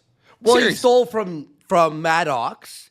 He stole from fucking Al Bundy, you know? In fact, years later, I'd learned Some of that parallel thinking. Could be. that this wouldn't be the only time he'd But no, I'm pretty sure he just No. stole that. I'm pretty sure he just stole that. borrowed ideas for jokes or bits. But as bad as it was, that's not why things ended. The beginning of the end came because I was doing 90% of the work. I was editing the episodes, writing the copy, updating the database, booking live shows, creating a rundown, uploading episodes, moderating comments, making the logo. What the fuck did Dick do? Nothing. All he had to do was show up and listen to this. Updating ID3 tags, designing the website, fixing his code, social marketing, and making the promo clips. He didn't think I should get paid for all this additional work. When he did offer to do something, he did it poorly, constantly forgetting to send me information I needed to credit people who worked on the podcast. And then there was his alcoholism. He'd frequently show up hungover and unprepared for episodes. He became increasingly belligerent and would disagree for the sake of disagreeing. For example, he didn't want to use a calendar for scheduling. Yes, the method of time. What the fuck is going on? He's a bum. Oh, he's Dick a is a whack job. bum, dude. Keeping since the Bronze Age, and the cornerstone of business in modern society was apparently not good enough for him. It would sometimes take up to 32 emails to schedule one episode. 32 emails? Like, I would have just walked away. It's Yeah. like, okay, let me text Andy. Okay, he's not responding. No, It's my 5th text. Okay, it's 10 You wouldn't times. even make it. You You wouldn't. wouldn't. I wouldn't think you know. You're not even gonna make. You're gonna fucking ghost after the 5th or 6th. Like no reply. Yeah. Yeah. Like I come would on. think there's I would think there's like an accident or something went. I'll be like, is everything okay, dude? I'll be like, I haven't heard from you all day. Like, are you okay? For example, one week he said he couldn't record on the only day everyone was available. So it took 32. Okay. Everyone's available on one day. You're not He's available not. for your Isn't fucking. because he wanted to go to the zoo or some bullshit. Yeah, Disneyland. Emails before we finally found out the reason. Why don't you just He was tell going- him? Just be straight up. Just go, listen, I'm not showing up. I'm going to fucking Disneyland. Like, there's been several times where you either mess me like, I gotta go do this, or I mess you, I gotta go do that. Yeah. Like, it's Hey, we're better to busy. just On be Thursday, straight up honest. Like, we're doing this, you know? Hey man, Monday I'm not available. Fair enough. Going to Disneyland in the middle of the work week. And In fact, remember, Ashton? I'm not gonna say what I was at, but it was very like I had to like book something and do something, right? It was like, and then Ricada was arrested. I literally looked at everyone there and went, "Listen, guys, this is the most important day of my life right now." Yeah. And I stayed there for a few, and then I Ubered back, and it was an important event. listen And to even this then, shit. I was like, I have to leave for the show. I have to. Dick is a grown ass man in his 30s taking off work to go to fucking Disneyland? Disneyland? Well, like 10 people have to like. He's a Disney adult. To add to the shame of everything, Dick Masterson is a Disney adult? Stop. Where the fuck is that in the art of manliness or whatever? Like, That's sickening, isn't it? No, but like, you know, if that was an important day when Ricada was arrested, even you were like, Andy, like, and I was like, no, don't worry, I'll need 2 hours. You're like, fine, perfect, amazing. this wasn't a one-off. He was constantly rescheduling episodes around. I'll say this. Look, I'll say this about like Maddox for 1 second, okay? Maddox, we're gonna have you on the show. We hope to have a great interview with you. I'll say this. This is kind of you being felted here. Like, you let this happen to you?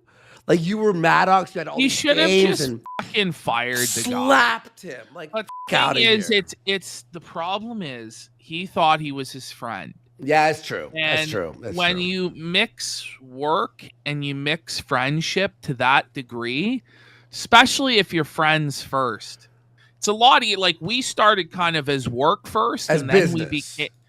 we became friends over time. Yeah. But when you start as friends and then you try and start a business, it oftentimes doesn't fucking work. It operates on the same principle as, True. and it's so true, never lend your friends money. Yeah.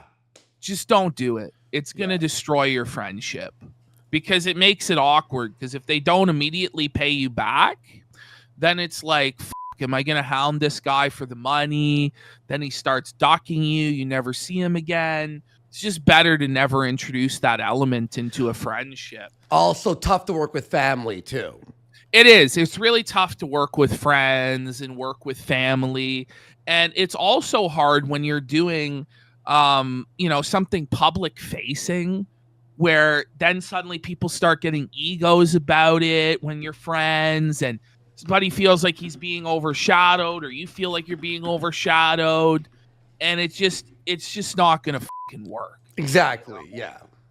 His vacations. Here's a partial list of the reasons he wanted to reschedule. Going to Disneyland, going to Six Flags, going to Burning Man, going to Going to Burning Man. Man. That's where he ended up sucking. Yeah. Going to The an aquarium. aquarium. Like, you Going can't do the show because of an aquarium? Like, how long does it take to do the aquarium? Like, the Ripley's aquarium is huge in Toronto, but that only takes, 2 fucking hours? But At most. Are you fucking telling me you can't do the aquarium in the afternoon and then record at night, or do the fucking show during the day and go to the aquarium at night? No, how about this? How about this? We're filming on Tuesday. Go to the aquarium on Wednesday. Seriously, it's like one day a week, by the way. He's doing this fucking podcast. If it was daily, it's like different, right? Because it's like, okay, I have no time for anything, but like, you got time. Going to the Indy 500, going to Burning Man, again, another camping trip, hanging out with his nephew, countless sketch and improv shows, and this one makes me mad. He even wanted to reschedule a paid live show we were doing so he could rehearse for an unpaid sketch show he was. What? An unpaid sketch show. They skipped a live show like in front of an audience.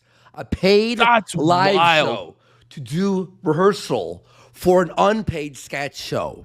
Was doing. Just spitting on the opportunity Maddox gave him. Like, and that's it's not good enough. That's the thing too, is he viewed it as never being good enough for him. That's just a 2-bit bullshit podcast. Dick Masterson's going to be a Hollywood star. Exactly. Baby. I'm going to be a big shot actor. Recorded so many episodes that it started to kill the show. Part of the reason people listened was because we encouraged fan engagement with weekly comments and voicemail about the previous episode.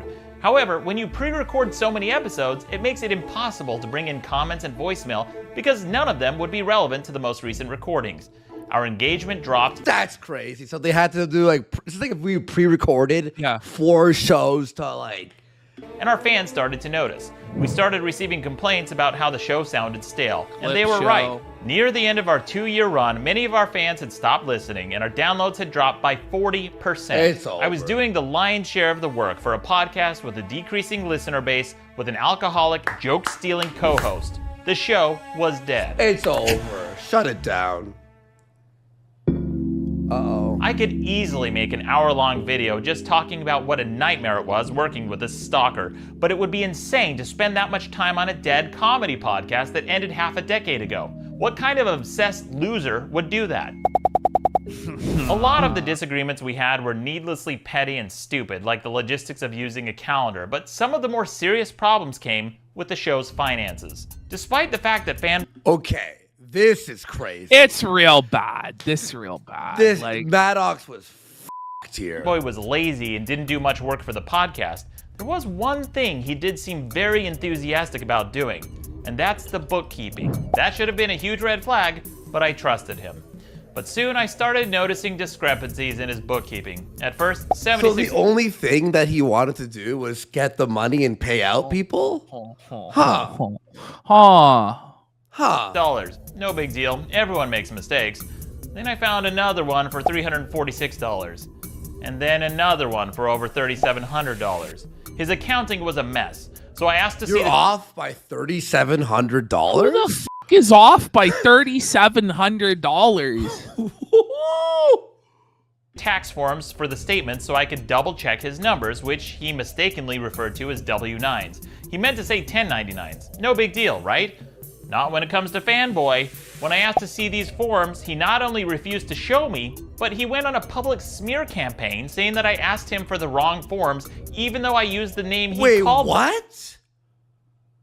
See, like, stuff like that always has to be, like, behind the scenes. Like, you can't start blowing fucking somebody up over that, like, publicly? That's and of course, Maddox let his known alcoholic bum co-host handle the finances? It's a big mistake. It's a retailer. It's a retailer. He blamed me for his mistake. In fact, here's a spreadsheet he made where he used the wrong form name 4 times.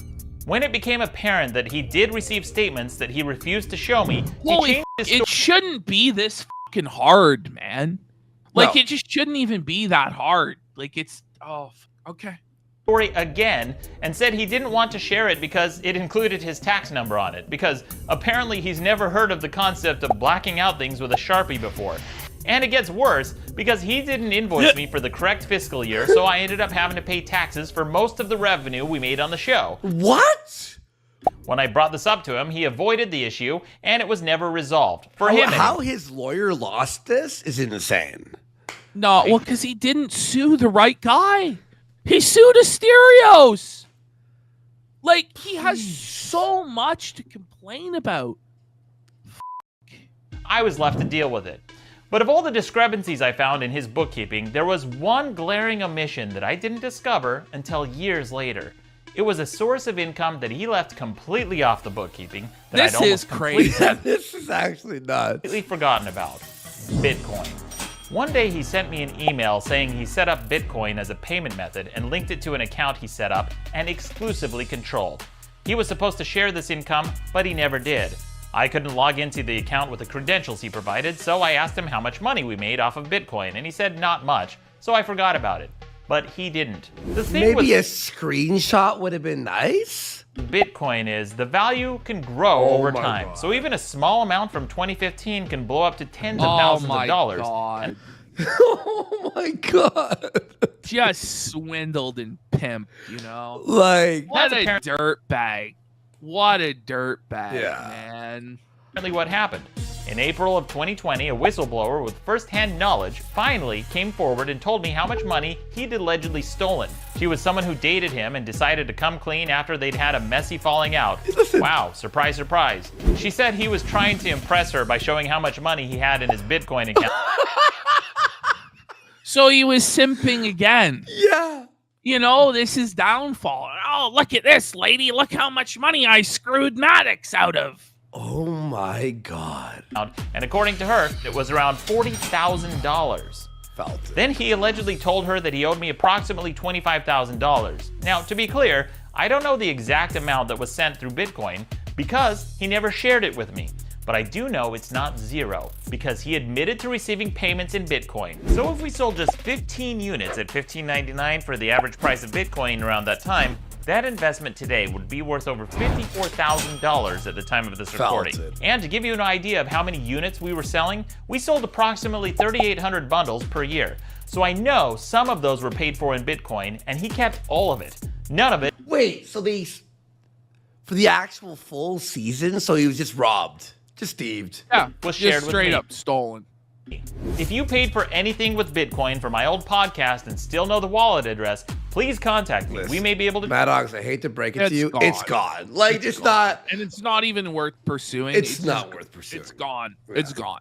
Track this down. Now, what you could do is join us and destroy Dick for revenge. That's all you have now. This podcast, by the way, which is like the peak of Diddler Dax's career, was like nothing.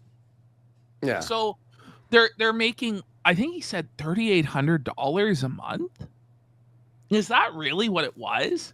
So how does Dick Masterson go from a podcast that's only making $3,800 a month with Maddox to one that makes $28,000 a month without Maddox? Wait a second.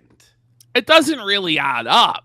No. In this clip, he conveniently remembers having a weird Bitcoin account around the time when the price of Bitcoin spiked the first time in 2017, or in his words, when the price of Bitcoin went to the moon. I've got some Bitcoins in some weird account somewhere, and I totally forgot about them until they went to the moon.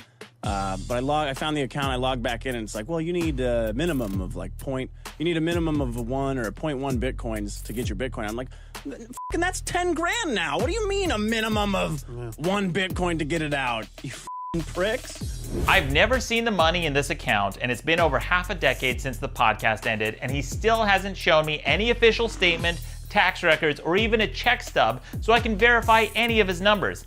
I don't trust his Yuletide spreadsheet. Listen, you were fucking played, bro. Yeah. Every reason to want to check his bookkeeping, especially since he didn't disclose this income, and there were so many discrepancies.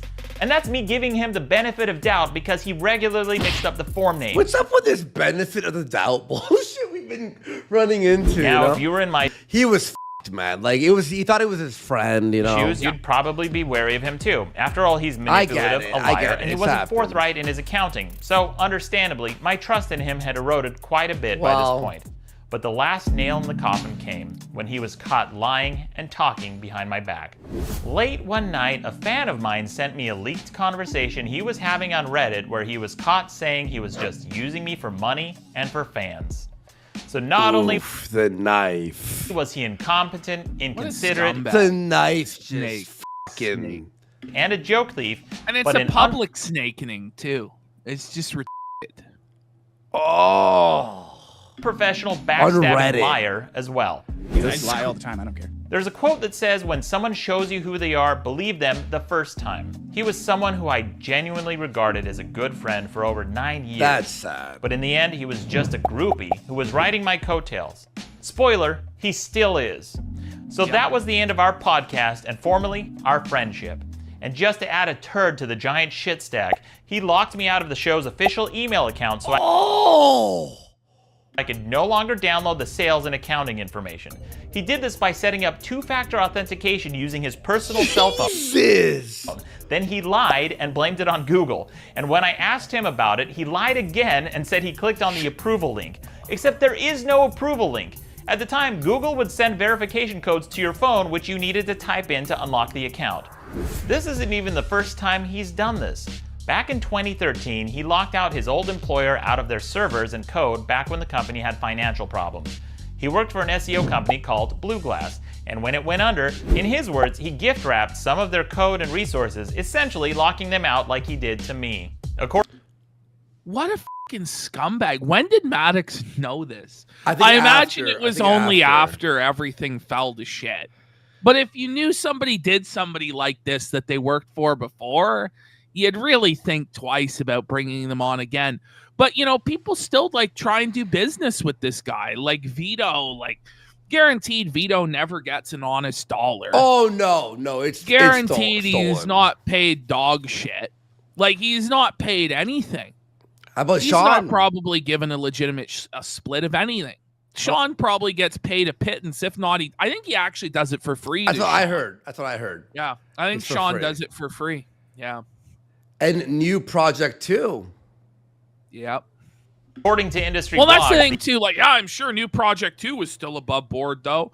It's on the match list for fraud. Yeah. You know, he's like banned off like Visas and MasterCards. Oh yeah. Like what the the atmosphere at his former company became downright toxic near the end, with things devolving into a messy public dispute and executives threatening legal action. So this is like the longest part. They're all a bit shorter from now on, but...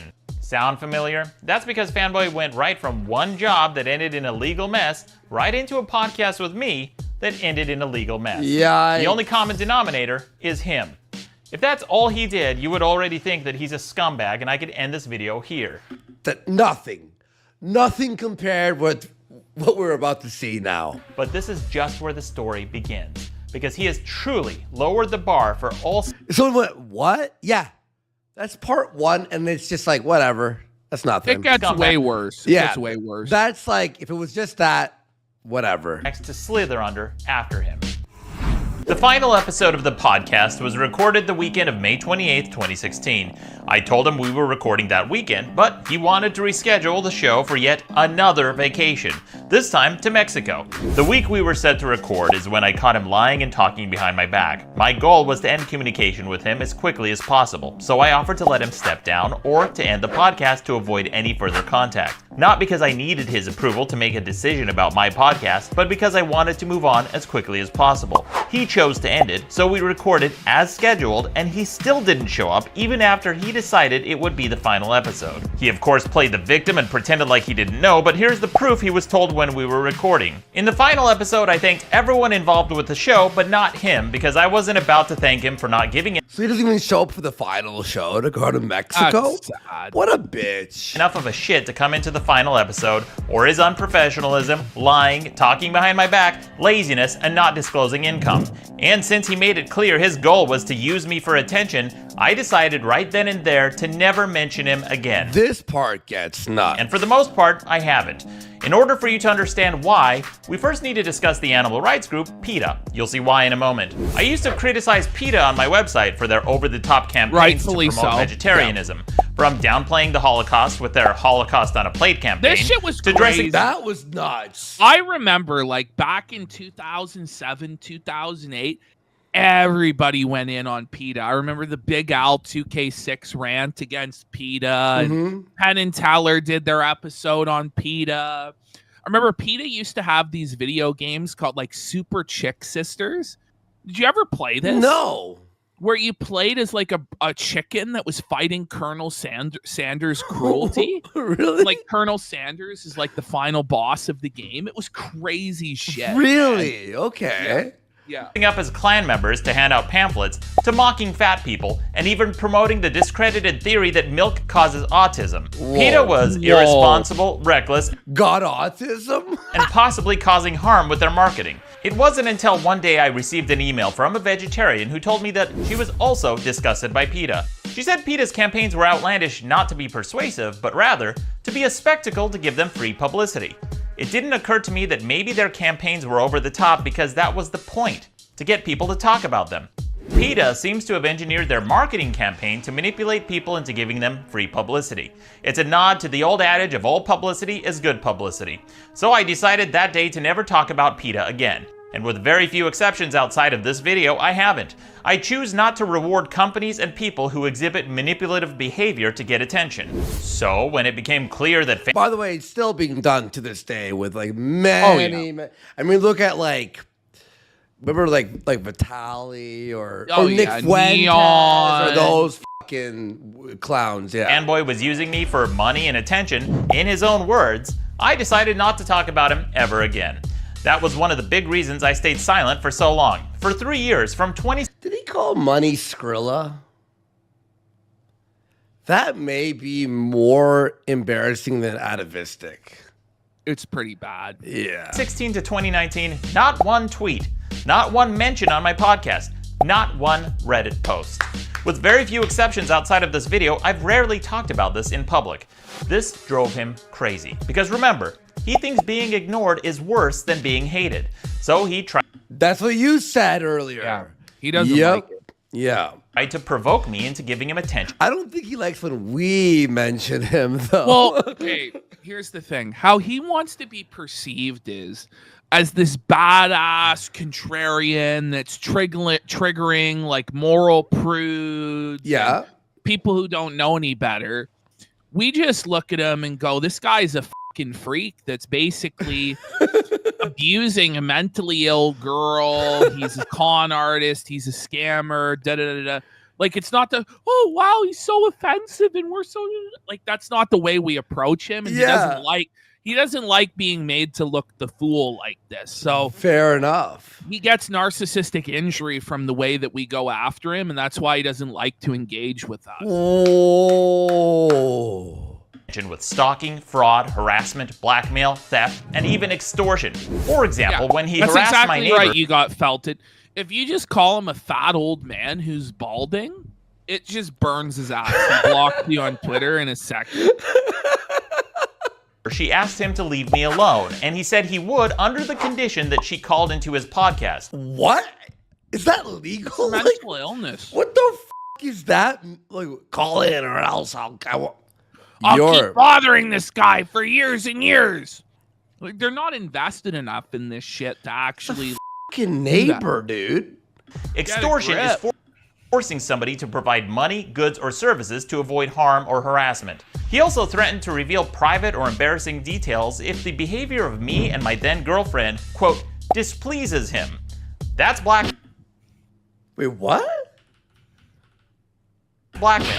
He also did the same to one of my close friends and colleagues, threatening to reveal private sexual details. So, more blackmail. But that failed to get a public response out of me, and since he was desperate to get a response out of me so he'd have something to talk about... All for a response? He started encouraging people to contact me in private and send him screenshots of our conversations. The only problem is, many of these were doctored or fake, but it didn't matter because he and his hate mob would treat them as if they're real. So people are faking convos now, and then he's reading them as they're real. But this is the same shit he does with Eric July, where it's just all like fake, made up bullshit that they then react to like it's real, but it's not. Like, they have to force it. The truth is, this guy never really even was a lolcow. Like, the guy is generally like, he's a little bit out of touch with the times, you know? Yeah. Because he's an older guy, I think, anyway. And, you know, he doesn't really know how to deal with the insane bullshit of the diddler. Okay? Yeah. But that doesn't mean he's a lolcow. It's boring. The guy wasn't spurging out or doing these insane reactions That's just not the case. It's the same thing. Eric wasn't doing that either. But Dick Masterson has to try and force it. And it's the same cringe way of forcing it with a bunch of fake bullshit and shit that makes no sense. He was gaslit into becoming a lolcow. As Melty says, a delusional Dax fan tried to tell him a guy saying, "You got to bounce calmly," was threatening to hurt Riley. It's like either just straight up making shit up out of whole cloth, or it's just doing this delusional twist on reality that no normal person could accept. Yeah. But it's like, oh, no, the guy's really going to hurt him. Like, no. He's just filming from the... Whoa. He's just filming from outside. Like, it's just trolling. In fact, at one point after encouraging After we watched Riley's video, I will earn my death, my murder, or whatever the fuck he said. I'll earn my murder. Is that trolling? Well, Dax apparently is like... No, it's unhinged stalking. Like, it's beyond mentally ill. It's not trolling. The guy's trying to intimidate Eric July and hurt his business. That's what it is. People to send private conversations, he said he would punish me for it. If Maddox wants to talk with private conversations with fans, I'm counting that as fucking public. I'm going to tell the whole fucking story as punishment. Hear this. Because he's a fucking dog, and when a dog misbehaves, you hit it. No. Like, I don't know. Like, so he abuses animals as well? I bet. Yeah, apparently. That's sick, man. You know how you punish a dog when it misbehaves. You hit it. Dax is sick. That sounds like something they would cut from a movie like American Psycho for being too on the nose. Yeah, exactly. You can see some of the context for my silence, but I didn't explain this in public at the time. I could have come out and told people that he was a scumbag, but what's the point? Only about 30% of my fans even knew I had a podcast. Plus, I wanted no further communication, so I thought it would be best to simply close this chapter of my life and move on. You know, like normal people do, instead of becoming an obsessed stalker for over half a decade. Maddox. The only thing I said publicly at the time was that it was time that we worked on different projects, which is the only honest thing I could have said without slinging any mud. I had no interest in dragging anyone, in part because there was nothing I could do or say that would make him any more miserable than he's already made himself. Yep. I've never met an alcoholic who It's true. It's so true. was happy, and he's no exception. So when I decided to move on, that's exactly what I did. I started a new podcast and never mentioned him on it ever again. Not one time in over 3 years and 141 episodes. In fact, as much as Fanboy copies me, we couldn't be more different. Since ending the podcast, I wrote a new book, wrote my first video game, started a live news program, made a podcast network, started working on a game of my own, learned 3D modeling, started doing character streams on Twitch, and created an animated TV show that I haven't even announced yet. In short, I've been working constantly and living my life. He, on the other hand, has obsessed over me, lurking in the shadows, watching everything I do and trying to sabotage it like a jealous ex. That's so Kino. That is Kino. So understandably, I didn't say anything because I didn't want to give the stalker attention. But there was another reason I stayed quiet that I never told the public before. The week leading up to my podcast. This is sad. And it will mirror something that has to do with Eric July in just a second here, in the most twisted, sad way ever. Glib Facsimile here says it's crazy to find out that Maddox has been the silent Chad this entire time. Yeah. It is crazy to find out because you hear so much, oh, Maddox is this, Maddox is that, Maddox, da-da-da-da. And you go, oh, he must just be this psycho fucking weirdo like cuckold or whatever. But it turns out, no, that's not really the case. He was just trying to ignore this guy because the guy is a footnote in his career that doesn't really matter. And tried to move on. Was one of the worst weeks of my life. And not because of the podcast ending. That didn't even make the top 5 bad things that happened that week. I've never told in public what I'm about to say, in part because it's too personal. And in part because sometimes... Now, Joe Star says silence isn't bravery because it allows evil to perpetuate. And that's the thing is he should have addressed this head on from the start, got his side of things out there so that everybody could understand, and then no contact it. But it's hard to see it growing into what it became when you're originally just like, well, this guy's a fucking nobody and he's, you know, my sidekick and I'm just going to walk away from this. It's hard to foresee it becoming what it did, right? Yeah, exactly. And I think it was like too late because it had snowballed into like what Dick made us think it was, right? Or the people who believed it. I didn't know much about it at all.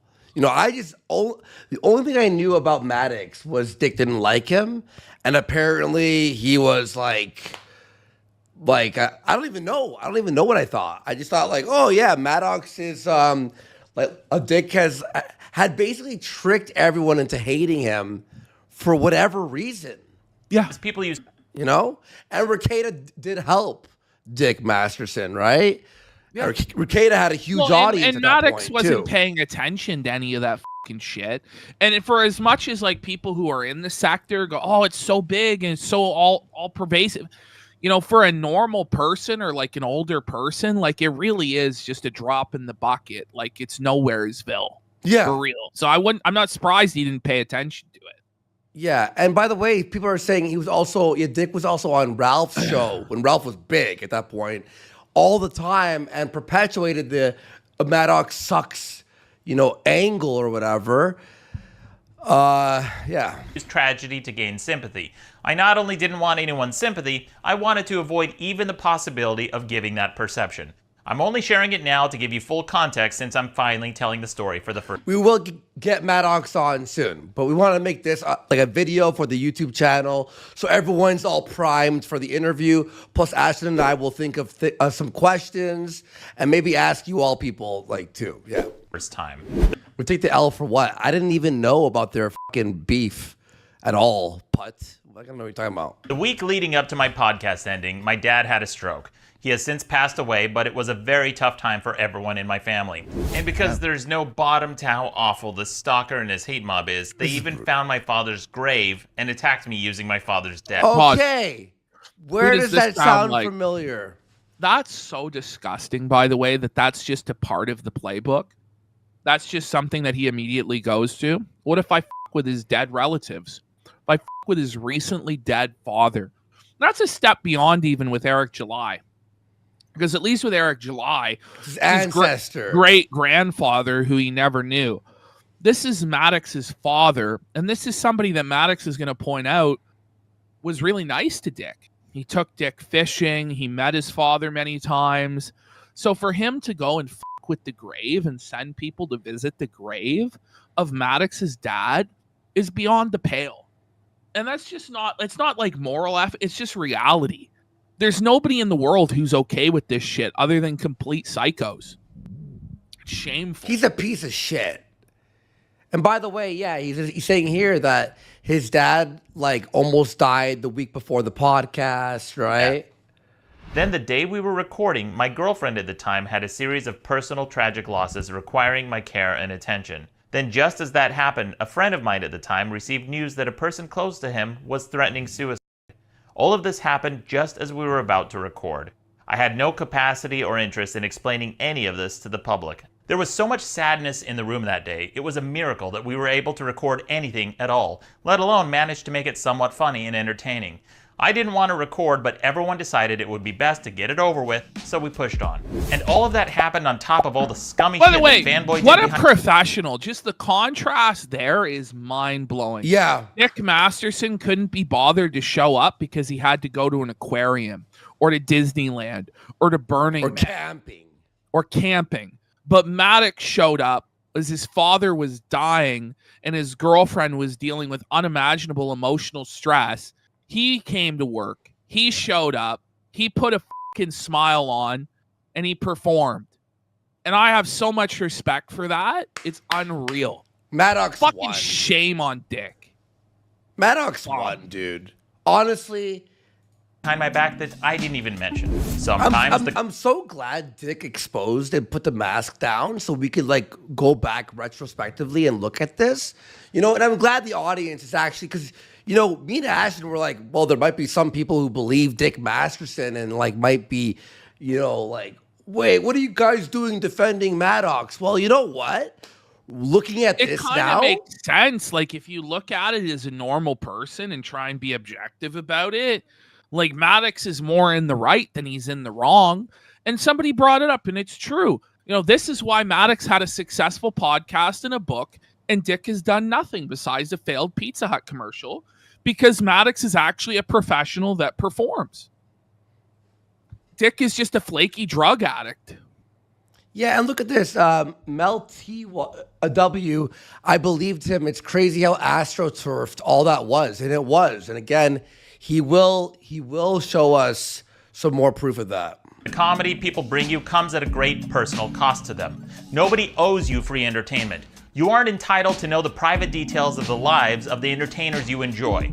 They shouldn't have to explain these things to you. You know what was also something that helped Dick Masterson a lot? Justin Wang did a fucking video on the lawsuit, and that really perpetuated the mainstream into hating Maddox and believing all of Dax's lies. So he got felted through Justin Wang knowing Dick Masterson because they were friends. So he was just fucking from Jump Street because all these people were like Dick's friends or whatever. But now we see the truth. It's a lot of casino viewers. We got our lore from the sector, and it was a very distorted picture of things. And that distorted picture of things, even though I wasn't around too much for it, it even influences me a bit now because I'm like, well, I can't be too nice to Maddox because, you know, there's all these people who hate him and there's got to be some reason why they really hate this motherfucker. So I feel like, oh, I got to, you know, throw in a jab here and there just because. But it's like when you look at this, I feel like he's pretty much entirely in the right. Yeah. Other than he fucked up his lawsuit. I think him trusting to that extent was a big mistake. But again, I've made mistakes too. You know what I mean? Like, so I'm not going to like, oh, fucking burn his life down because of a mistake. You go, oh, that was a fucking stupid thing to do. But you move on. And now, ultimately, Maddox is in the right. And I really hope our video on YouTube really blows up and everyone hit like and share this shit because this side needs to be looked at. And it's a real shame because this video that he made was getting traction. In fact, we watched it in October, right? And we're like, wow, that was a pretty good video, right? Yeah. But then it was deleted. Yeah. It was flagged. It was false flagged. Anyway, let's keep like heading forward. So you'll leave them the f*** alone. But that didn't stop some of the entitled, belligerent, dipshit fans from making judgment calls and going on the attack. My silence gave the impression that I was guilty of something, and Fanboy exploited every opportunity to whip up these suggestible idiots into a frenzy. And some of them took Fanboy's lead to dox, stalk, and harass on his behalf. Your only job as a fan, if you like something, is to say thank you. Nobody owes you anything, and if you don't like it, your only other option is to f*** off. I've learned that it's impossible. Bring it back to those tags. Okay. I should go put a copy of Alphabet of Manliness on the grave. That's fucking wild. Wow. It's easy to find? Don't do the Alphabet of Manliness. That has to be burned. Print out a picture of and put that on his grave. Family member for sure. Yeah. So the Alphabet of Manliness, that has to be burned. We'll hear about this, I think, in a part or two. But it was the book burning. Like, it's psychotic. Get a back burner. It's just not normal. And like we've talked shit on the internet about people and been kind of obsessive, but never would bring stuff into real life to that extent. To go to somebody's father's grave, and put pictures and do twisted stuff, and then if they react to that, then they're a lolcow. That's fucking unhinged stuff. That's what Eric July's been putting up with over the last year, and it's to the point where it's like, okay, even if Eric July's comic book isn't that fucking great, you, I'm not gonna fucking go after the guy. Yeah. You're a retarded witch hunt. I'm gonna defend him to spite you. That's the same thing with Maddox. But I like Eric July too. He's a nice guy. He's like, no, he's not going to be your lol cow because you've like run out of obsession with Maddox. And you know, there's plenty of other people that are actually doing shit all the time. He's friends with Ralph. You know, Ralph's a perfect target, to be honest. If you need to have somebody to be a punching bag and make fun of, right? But what he's doing is he's jealous of these people's successful businesses and their professional opportunities. And he wants to bite at their ankles and drag them down. Yeah. And it's sad because they don't really deserve the treatment he's trying to give them.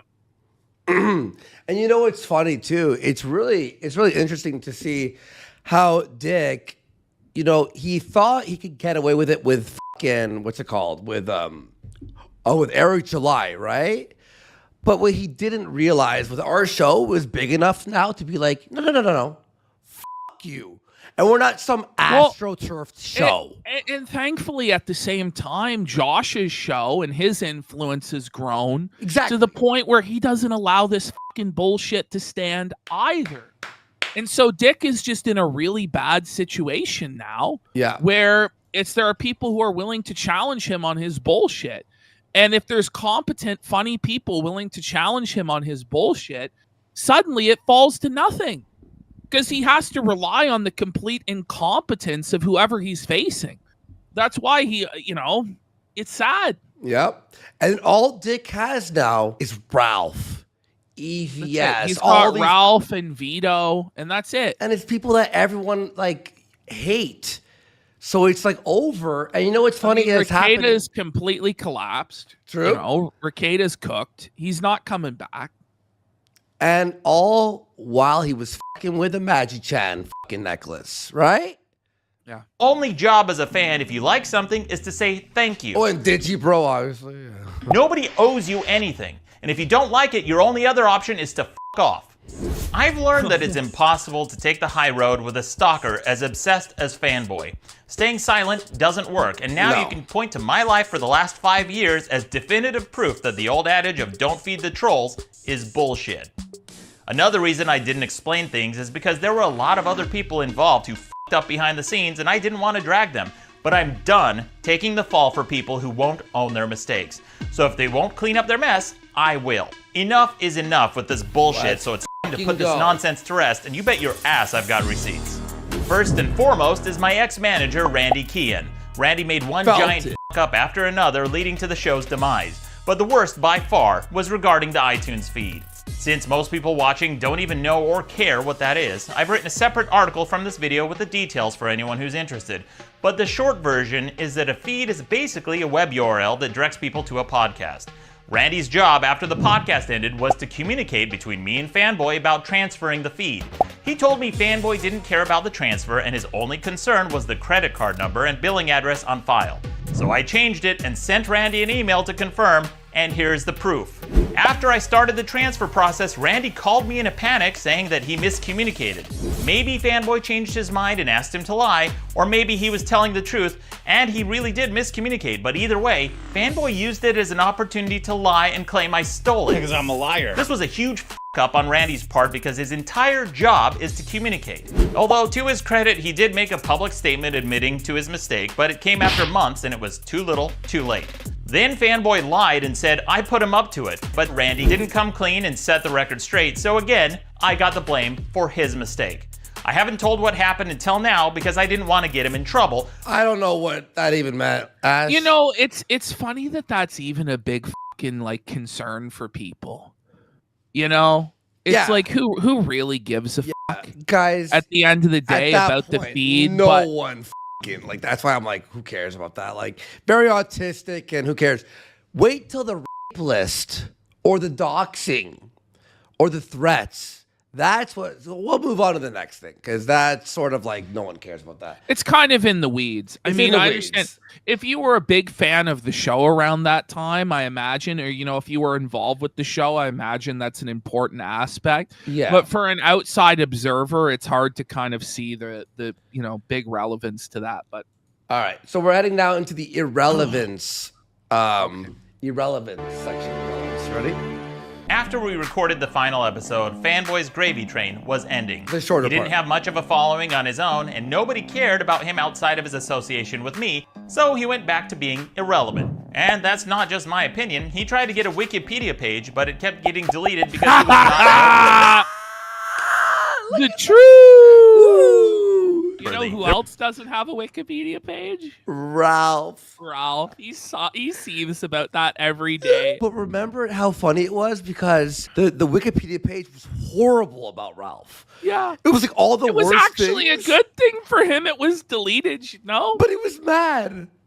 He was mad about it. There was even an account with his name that whined about his page getting deleted, saying, "Sigh, why wasn't I informed?"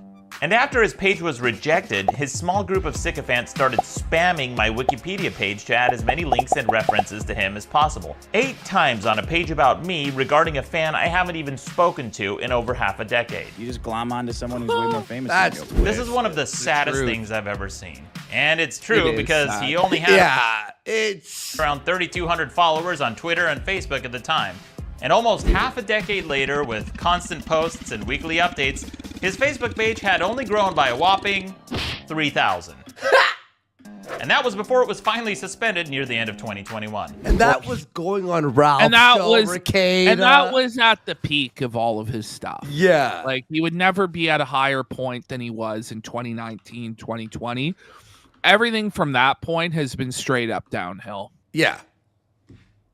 For comparison, you're right. this Facebook page for an anti-snoring device has over 9,000 followers. He started his own podcast, but he was struggling to get listeners because he doesn't have much of a following. Here's some basic math. If you have a following of 10,000 people and you make a post, generally speaking, it'll only reach at most 10,000 people. But that didn't stop him from lying and telling people he was getting millions of downloads that he wasn't. In fact, he posted a screenshot to brag about his alleged download numbers, but then posted another screenshot 2 months later showing that he got about 500,000 new downloads in 2 months. He was claiming 250,000 downloads per month, which is 7 times higher than the top 1%. Okay. So he was the top 1% of all podcasts? It's just total bullshit. Of It's just total bullshit. Which would put him near the top of iTunes. But of course, that's never happened. He's never even outperformed. He's never in the entire history of the Dick Show outperformed the biggest problem in the universe. Never. He's never actually outperformed the show he did with Maddox, ranking at number 42. He buys views, right? Oh, yeah. Wait. 100%. Didn't we? I did the Social Blade checkup, remember, like a few weeks ago. He gets no subs, no subs, no subs, no subs, no subs, 100 subs. No subs, no subs, no subs, no subs, no subs. He buys everything. Podcast, which only got as high as number 42 one time. I'd lie all the time, I don't care. Even his dopey followers suspected something was up because they complained that they were downloading the same episodes over and over again. Hear this. In fact, it happened on multiple occasions. Some people even said they received the same episodes pushed to their devices up to 3 times. So he's like sending it over and over and over. So To you're try and downloading? cook the numbers? Yeah. So at best, his numbers are inflated. And you're still not even on top 100. One telltale sign of someone lying about their reach is low engagement. 5 million downloads? It's bullshit. Shut And he's going to really point it out here. It's plain as day. The engagement is all fake. It's really totally bad. false. Yeah. If someone claims to be getting millions of views, all you have to do is look at the comments and engagement to Come see that they're not. on. 116? And you know, the truth is he doesn't even get that today. He's lucky to get 100 likes on a fucking tweet. Yeah. Someone asked about faking the Patreon numbers. Wasn't there like a glitch or something that someone was talking about?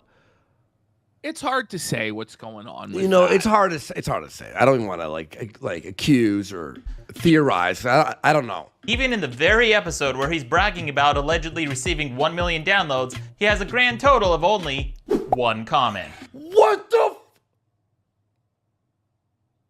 Oops.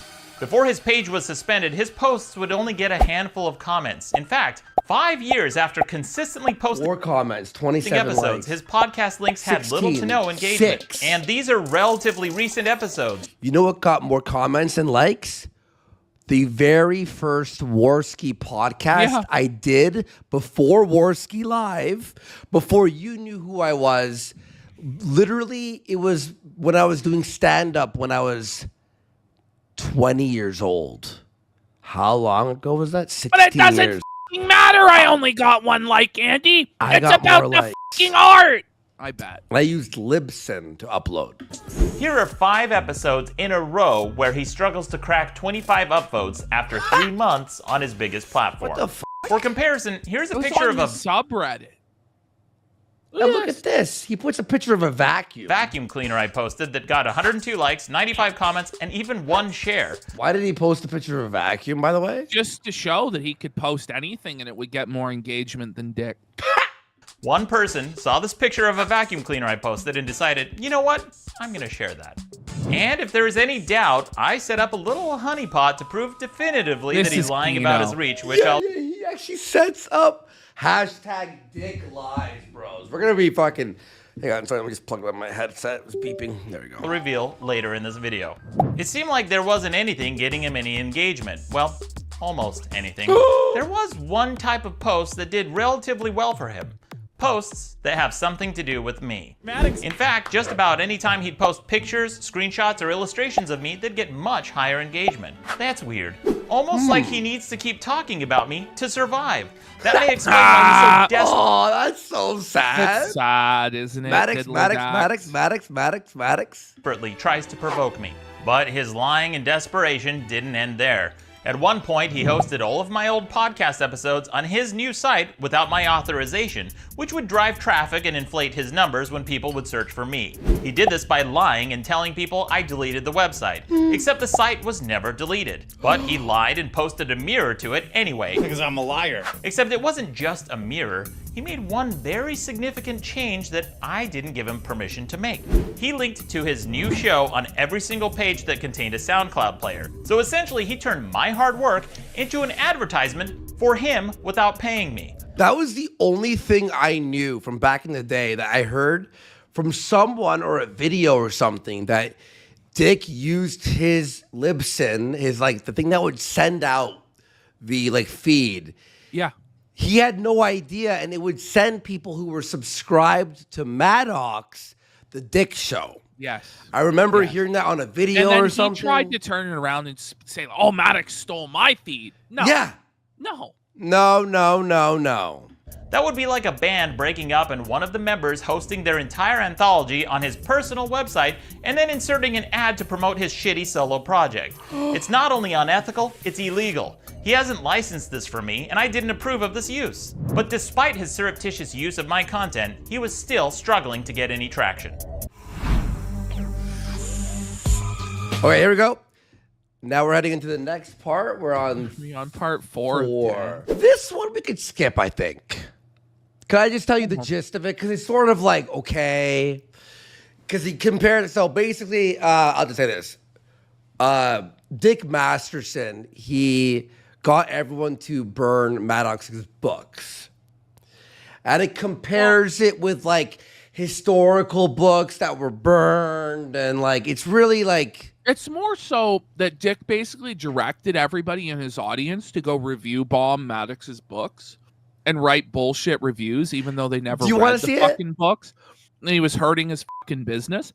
No, it's not really necessarily the most important aspect or the juiciest part of all of this, but it is a pretty assholian thing to do. Yeah. To go review bomb somebody's books and try and ruin their business for no good fucking reason. Yeah, everyone's just saying whatever. And it's part of what they've done to Eric July as well, is review bomb his books and try and smear his work and all that. We'll go to the next. We'll go to the next. Yeah, this one was not flagged down. You can find this as part 4 on Maddox's channel.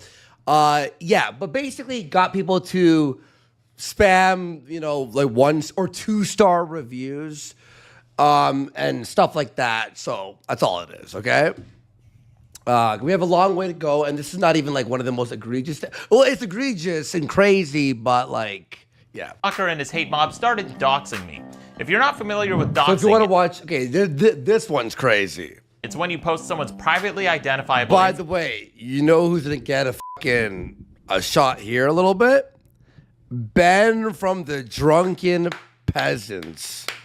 Watch this. Information like phone numbers, home address, or other sensitive information, usually for the purposes of harassment or malice. Early, when this stalker targeted one of my sponsors, his hate mob, the Warski Breakfast Goal, followed suit and doxed the marketing director on his official Facebook group. Then they even doxed my sponsor's girlfriend in an effort to intimidate dropping some. He's a drop somebody's personal phone number for everybody to call. Like, that's man. Piece of shit, man. Piece of shit. Of my podcast. And when Fanboy was confronted about it, he literally blamed the victim and said he was asking for it. Oh, okay. Then the stalker started escalating. I know a lot of things that Dick is asking for, and he won't like it when he gets them, right? Yeah. By the way, yeah, people are saying, "Oh, this is awesome." I'll say this: like we are signal boosting this for sure, but he did a great job here with the edit, with the way he's telling the story, with all the receipts. I'll say that much, like for sure. And I'm glad he's getting his time to shine with us. Now he had a lot of views, but not enough. And then it was flagged down. But no. He got a lot of views, but it didn't reach the right people. That's the thing. Yes. That's the thing. It didn't reach the sort of people that could actually really felt Diddler Dax. Yeah, exactly. By posting my exact location from this my came out in October. Yeah, and then it was flagged down, and then he released it in parts, and then other shit was fucking released. Well, it's 4 years too late, but is it too late? If he has a redemption? It's never too late. It's never too late. The W is turning to an L, you know? Yeah. Facebook page when I was grabbing drinks with one of my friends who is not a public figure. Then he went a step further and discussed details about where I live on his podcast. He did this by mentioning specific landmarks that were unique to my neighborhood. I'm gonna get a billboard right outside your house. That billboard is that a normal thing to do? To like put a billboard outside of somebody's house to f with them? Is that really trolling? No, he's twisted. This is psychotic, weird life ruination shit, trying to ruin a guy's reputation in the neighborhood in which he lives because the podcast you worked with him on didn't end like in the way that you hoped. And that's a very generous interpretation. Outside Maddox's house is currently being rented by the Work Boot Warehouse. He did that in May of 2017 because he was angry I blocked him on Twitter. That was one of several clues the stalker gave that allowed people to find out where I lived. I think I found one in the drive-through parking lot of the Starbucks. That may not sound very specific, but believe it or not, at the time there was only one drive-through Starbucks in all of Hollywood. There was only one. That is crazy. That is nuts. What the right? Only one drive-through Starbucks in all of LA? Yeah, and now it's like, yeah. Specific billboards. And now it's probably like 100. He mentioned near it. So people were able to use these and other clues he gave to triangulate my location. Like this guy. And this guy who took a break from coming up with shitty t-shirt ideas and writing one star review. Did you read that t-shirt idea? I sure did. Whoa, buddy. Flake knows he has to blur things on the actual screen. My podcast to dox me. He posted. That's the guy? This is the guy who went after you?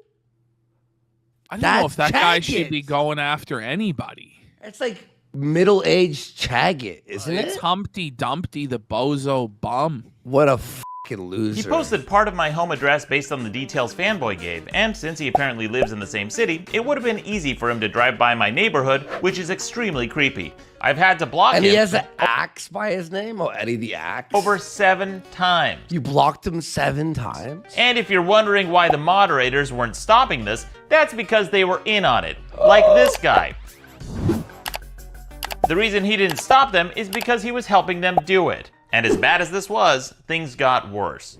What you are about to see in the next section of this video was my actual home address. I no longer live there, and the building that I lived in at that property was demolished and no longer exists. Okay. Now I want to emphasize that this was my home address, and I'm showing it to you now because some of the evidence would be incomplete without it, and to show you just how brazen and egregious this doxing is. So the building doesn't even exist anymore. February of 2018, he had one of his friends read my home address on stage at a live event.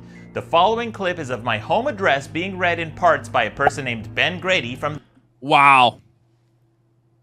I'm sorry, that guy looks like a fucking freak. Ben, you know, like the fact that Ben helped you're reading him, some guy's address on stage, like fuck you, you're a weirdo. You're a freak. Fucking what a piece of shit. What a piece of shit. They all look this way. Why do they all look like that?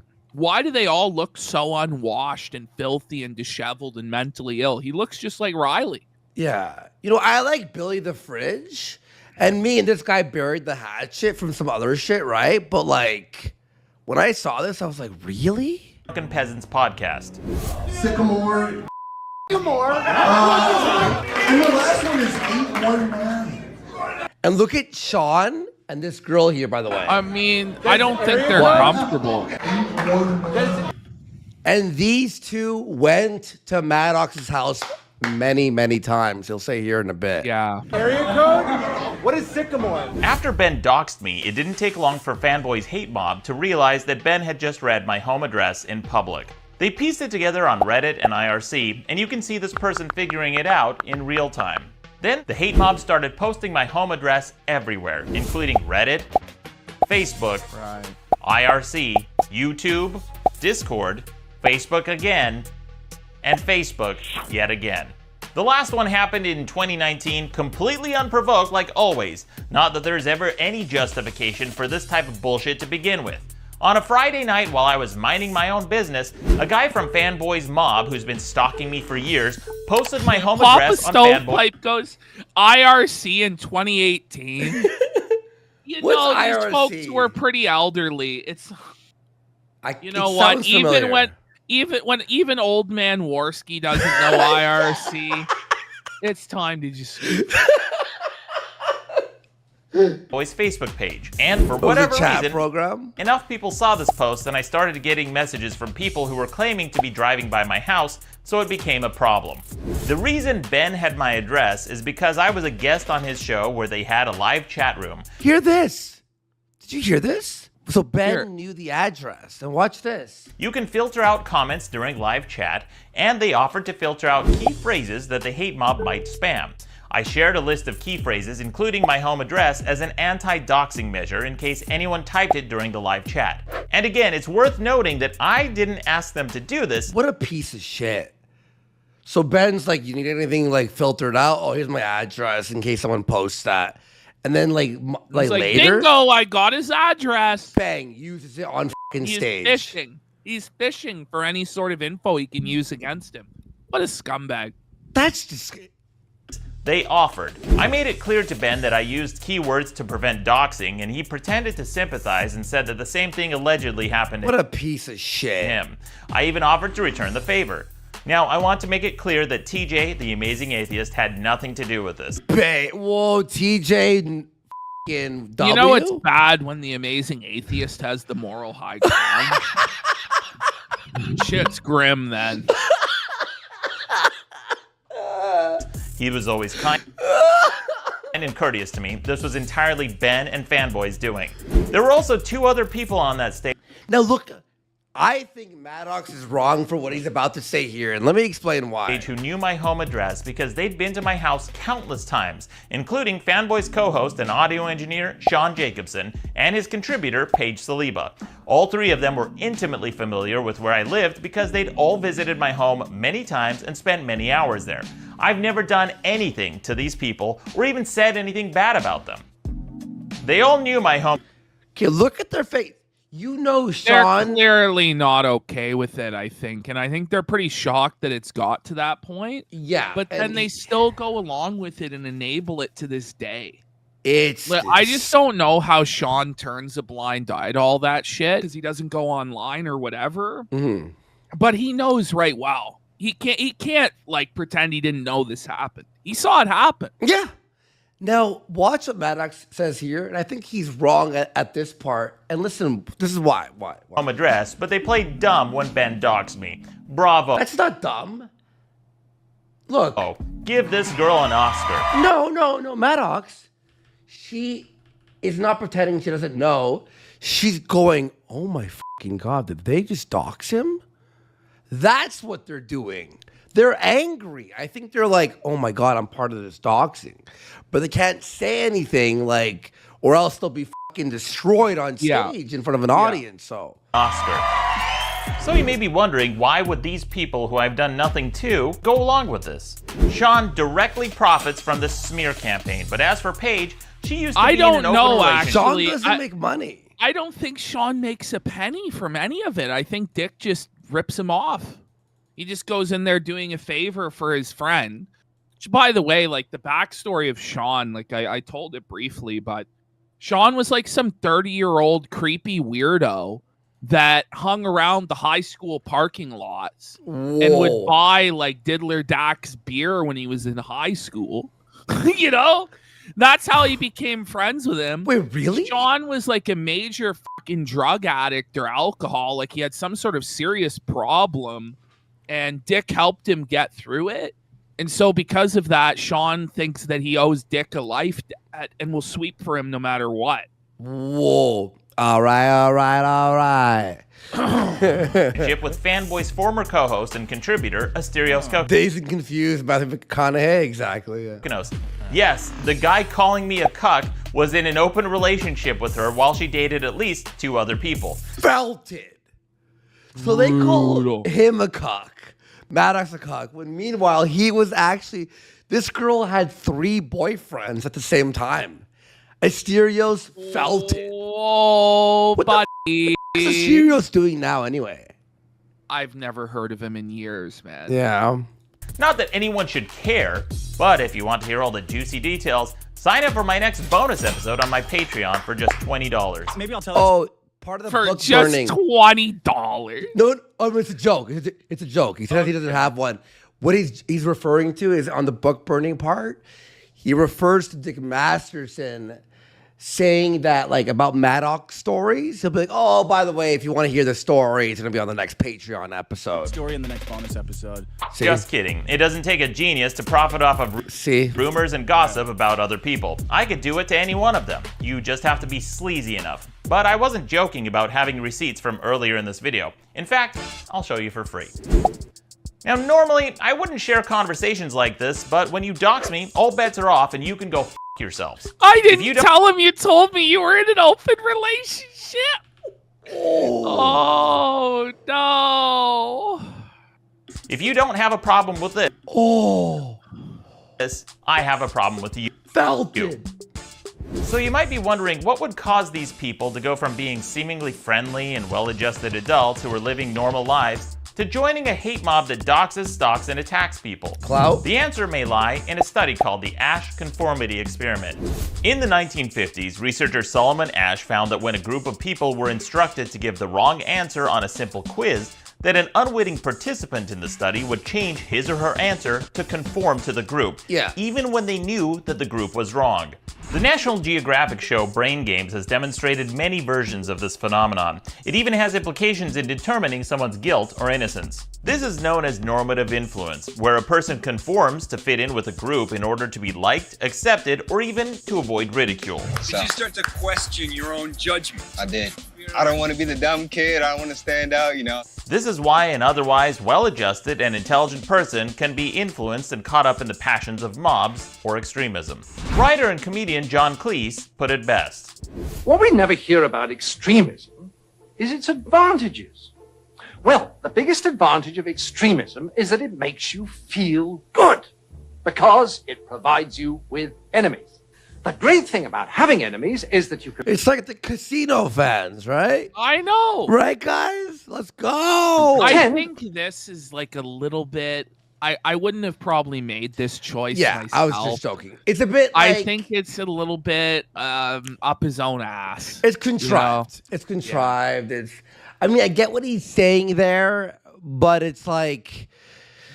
You know that those guys like Sean and that chick don't want to feel like left out. You know, if he just narrowed it a bit and trimmed out some of these more self-indulgent sections, it would have went over better. Yeah.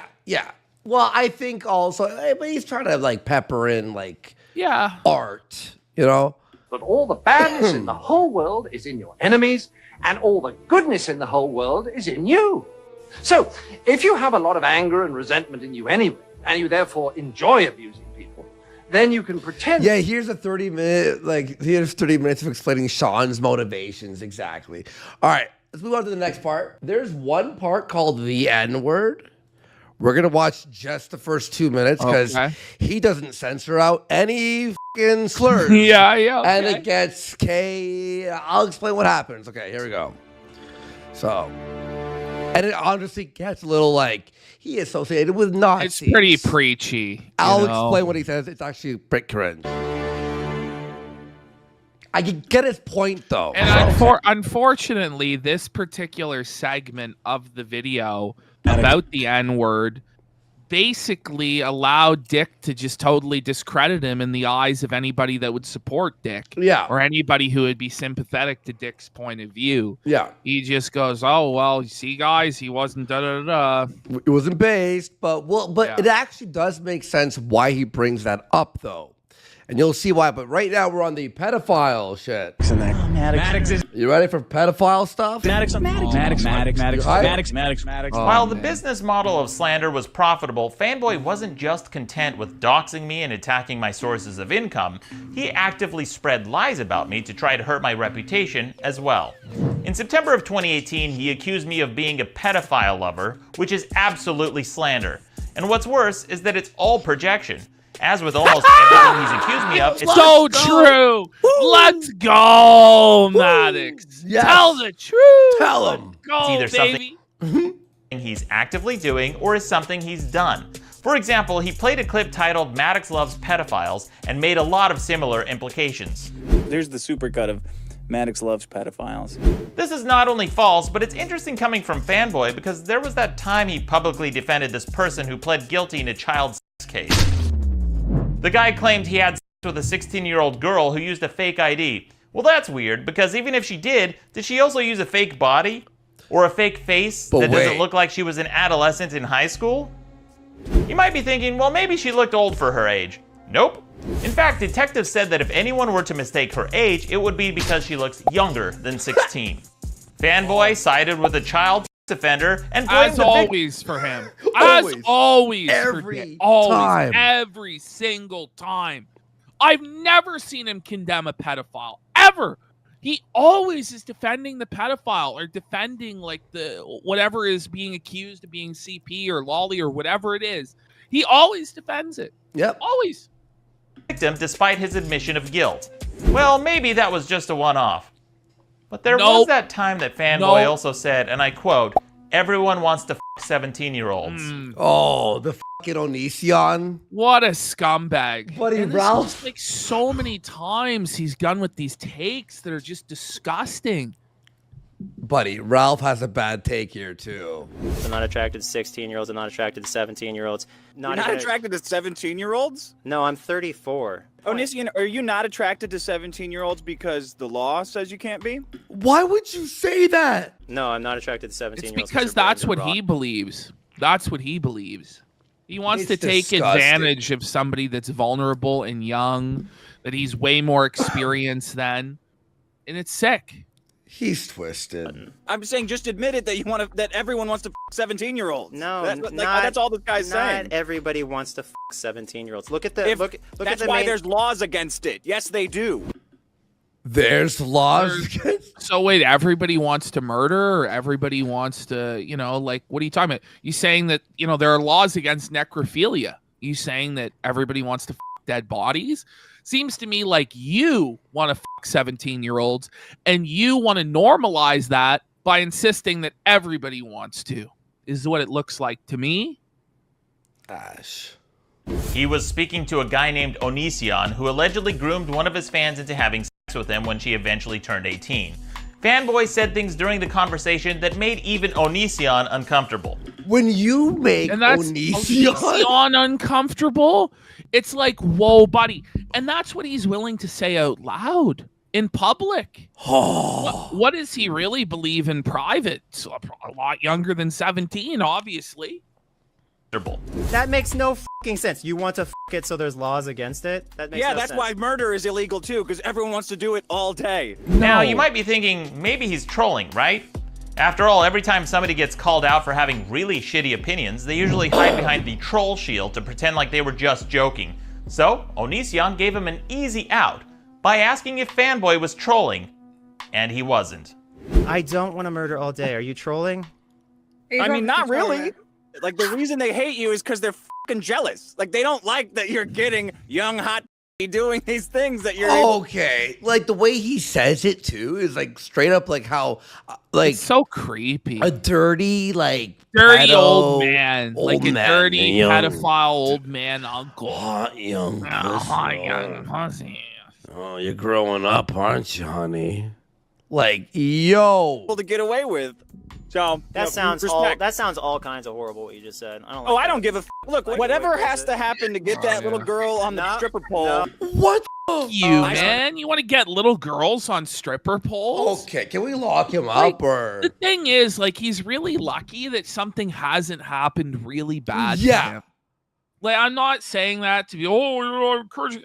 No, it's like you genuinely are lucky that nobody's punched your fucking teeth in. Like, for real, you can't say shit like that. Doesn't this mirror what happened with fucking mint salad? Yeah, of course it does. Yeah. Bored. All right, look, those are just 2 examples. Everyone can make a mistake twice, right? But then there was that time that he defended a comedian for making sexual advances towards a 16-year-old. He says, I'm in Tempe, let's hang. With you? And she says, do you want to meet up tonight? Oh, the predation. Oh, the predation. She is 16. But it is. Even Ralph's like, she is 16. Up tonight. Oh, listen. The predation. Oh, the predation. She is 16. To be fair, but he's claiming he didn't know she was 16. We have to protect these innocent 16-year-olds from the. But, you know, have you ever considered maybe we should protect the 16-year-olds? Like, maybe that'd be a good thing to protect 16-year-olds that don't really know that they're not. Listen, nobody's saying that they're completely brain dead, fucking drooling monkeys. But there's a massive experience difference between a man in his late 30s and 40s and a woman that's 16 years old. And it's just like, there is a power imbalance there that's fucked. And you shouldn't even be interested in that as an older, experienced man. It's just fucked. And by it's the so way, greasy. This story was about Chris D'Elia, who's also like a famous, like comic or whatever, and I have to hit this. But what about the child porn? No, motherfuckers are still dumb at 20, 21. Like, if anything, the age should actually be raised higher. I think the age of consent should go about 3 years higher. Woo! Especially when you're talking about getting into a relationship with some 40-year-old diddler. Like, it's one thing if it's an age gap of 2 or 3 fucking years, and that there are provisions in the law for that. It's a whole other thing when some fucking weirdo, it's like, why can't you get a woman your own age? Or a woman anywhere near your age, or like at least a woman in her fucking 20s. You fucking weirdo. These poor 16-year-old whores. Oh my God, what are they gonna do if they accidentally see this comedian's? Here's the fucking Instagram of this chick. What the fuck? The Instagram of the 16-year-old, okay. Fucking amazing. Yeah. Is it legal for me to put this on the show? All right. When you have to ask that, you're fucked. Okay. Right? This is diddler maxing. God. Look at this. Yeah. All right, look, that's 3 examples. Who hasn't made a mistake 3 times? But then there was the time he had an actual pedophile on his show. The following clip is extremely disturbing, and I usually don't list warnings in my videos, so if you don't want to hear it, skip ahead 34 seconds from now. This, right? But you are self-professed, what is it, con fan? Yes. Does that mean what does that mean? This is scary. It means that I am a huge fan of illustrations of little girls getting Oh. Now, see, that makes it. You see when you do that. Yeah. It makes it very uncomfortable. Of course it does, but I have to fight for that shit harder than anybody because I like that shit. Now maybe you're thinking you can't quite predict what a caller is going to say ahead of time, so you cut it from the episode and block that caller, right? Yeah. Well, he didn't. In fact, the caller, a person named Digibro, was invited back on at least 8 other times. Except this pedophile wasn't just a guest, he and Digibro have hung out together. In March of 2019, after the call admitting he's a pedophile, Fanboy invited Digibro, someone who has sexual fantasies about children, into his home. They not only spent hours in his home together, but they went out for This food it and really beer is afterwards. a Maddox blast. Maddox blast! This Boom. motherfucker. Let's go. Maddox dub. Maddox dub. It is. Bring it up, And Maddox. Bring it up. Fanboy treated him. I just kind of asked if I could come in. I messaged him just the day before, and he just responded immediately with his home address. He lives in what I would describe as a very small 2-story house. Afterward, Not the dream mansion that was advertised. then Dick and I... Wait, so this pedophile phones you and messages you, and you reply with your address? Right. What the f*** is wrong with you? Maybe he wanted to sample some of the wares he thought Fella could provide. Girl all went out to lunch. Dick bought us some beers. He's the only person who's openly defended my position. And that wasn't even the first That's so bad. I've never seen That's that. so bad. Buddy, are you f***ing kidding me? time they'd met in person. Fanboy downplays this form of child by saying it's just illustrations. But these aren't stick figures, and saying they're just illustrations doesn't acknowledge how realistic illustrations can get. Yeah. For example, this is not a photograph. It was made by hand. And what's worse is that these illustrations are often made using real reference photos of actual child exploitation. I don't believe there's anything... What a king. Maddox blast! Like, whoa, buddy. Just totally felting the diddler. Just crushed. What a king. What a king. innocent about this. But Fanboy doubled down and even publicly... What the f***? Yeah, there I am, by the way. I go, you're seriously gonna defend me on the road while teaming with the pedophile? And he like, said he's gonna beat off the con live? What the f***? PPP, ring it up. PPP But it's dub. not even it's just like, it's like a big L from them. It's like a self-L. Like, you just have to show up and exist to get dubs against these people. Oh my God. Look at the people involved in this tweet, by the way. Oh, it all adds Doug up, doesn't it? Tenaple, Digibro, Ralph, Ricada, Dame Pesos, Trump. And me. He announced that you know, like, I don't know. he would masturbate to He even tagged some of his friends like they're his own personal accountability pedos. And if he actually went through with it, it's possible You that some of felted him, by the way. these illustrations were made using real reference photos, which could be a felony. If you're aroused by illustrations of adults having sex, it stands to reason that you'd also be aroused by seeing the real thing. Yeah. Same goes for children. This person This is a isn't pedophile. rocket science, and it never has been. It's clear as day what this all is. Yeah. And then Fanboy invited another guest to his home who claims he had sex with a 13-year-old. When I was 8. Oh. It's funny how much of the stuff I covered ended up, you know? Yeah. Whoa. I hooked up with a girl who was 13. Bro. I'm now 29. This is fucking crazy. Obviously, I don't hook up with 13-year-olds anymore at all. And I didn't after I got older from that age. But do you think What? This is crazy. that's like so outrageously bad? Yes. Yes! There was no Yes! pause. There was no pause. Statutory. I remember your video, like it's photographed in my mind. Like, honestly, how fast did she respond? Out Like, of you know? every one of the streams I ever did, I think that was still my favorite It's one. so good. It really is fucking good. Rape is specifically defined in some Your fucking debate with him is the best. Yeah. And Godwinson is Godwinson, the the impartial moderator from the Killstream Commission. I remember. But he was so partial to you. Well, that was the whole thing. Is I know. He's like, we just have to set up the rules, and then when we start breaking them, his mind won't be able to handle it due to autism. Oh man, you're a cold-blooded. You know, It was so good, dude. oh shit. states as having sex with a 13-year-old with harsh penalties when the age difference is 5 years or older. And when confronted about it, here's what Fanboy said. I just know I have never been a pedophile or a rapist. And you really don't sound like you don't think I did anything wrong. No, I don't really care about the 18 or the 13 thing. the only person I've ever known to have this take. Ever. They asked like fucking 50 people in the street. They all had a problem with it. But oh no, not the diddler. Not Diddler Dax. He loved it. Oh no.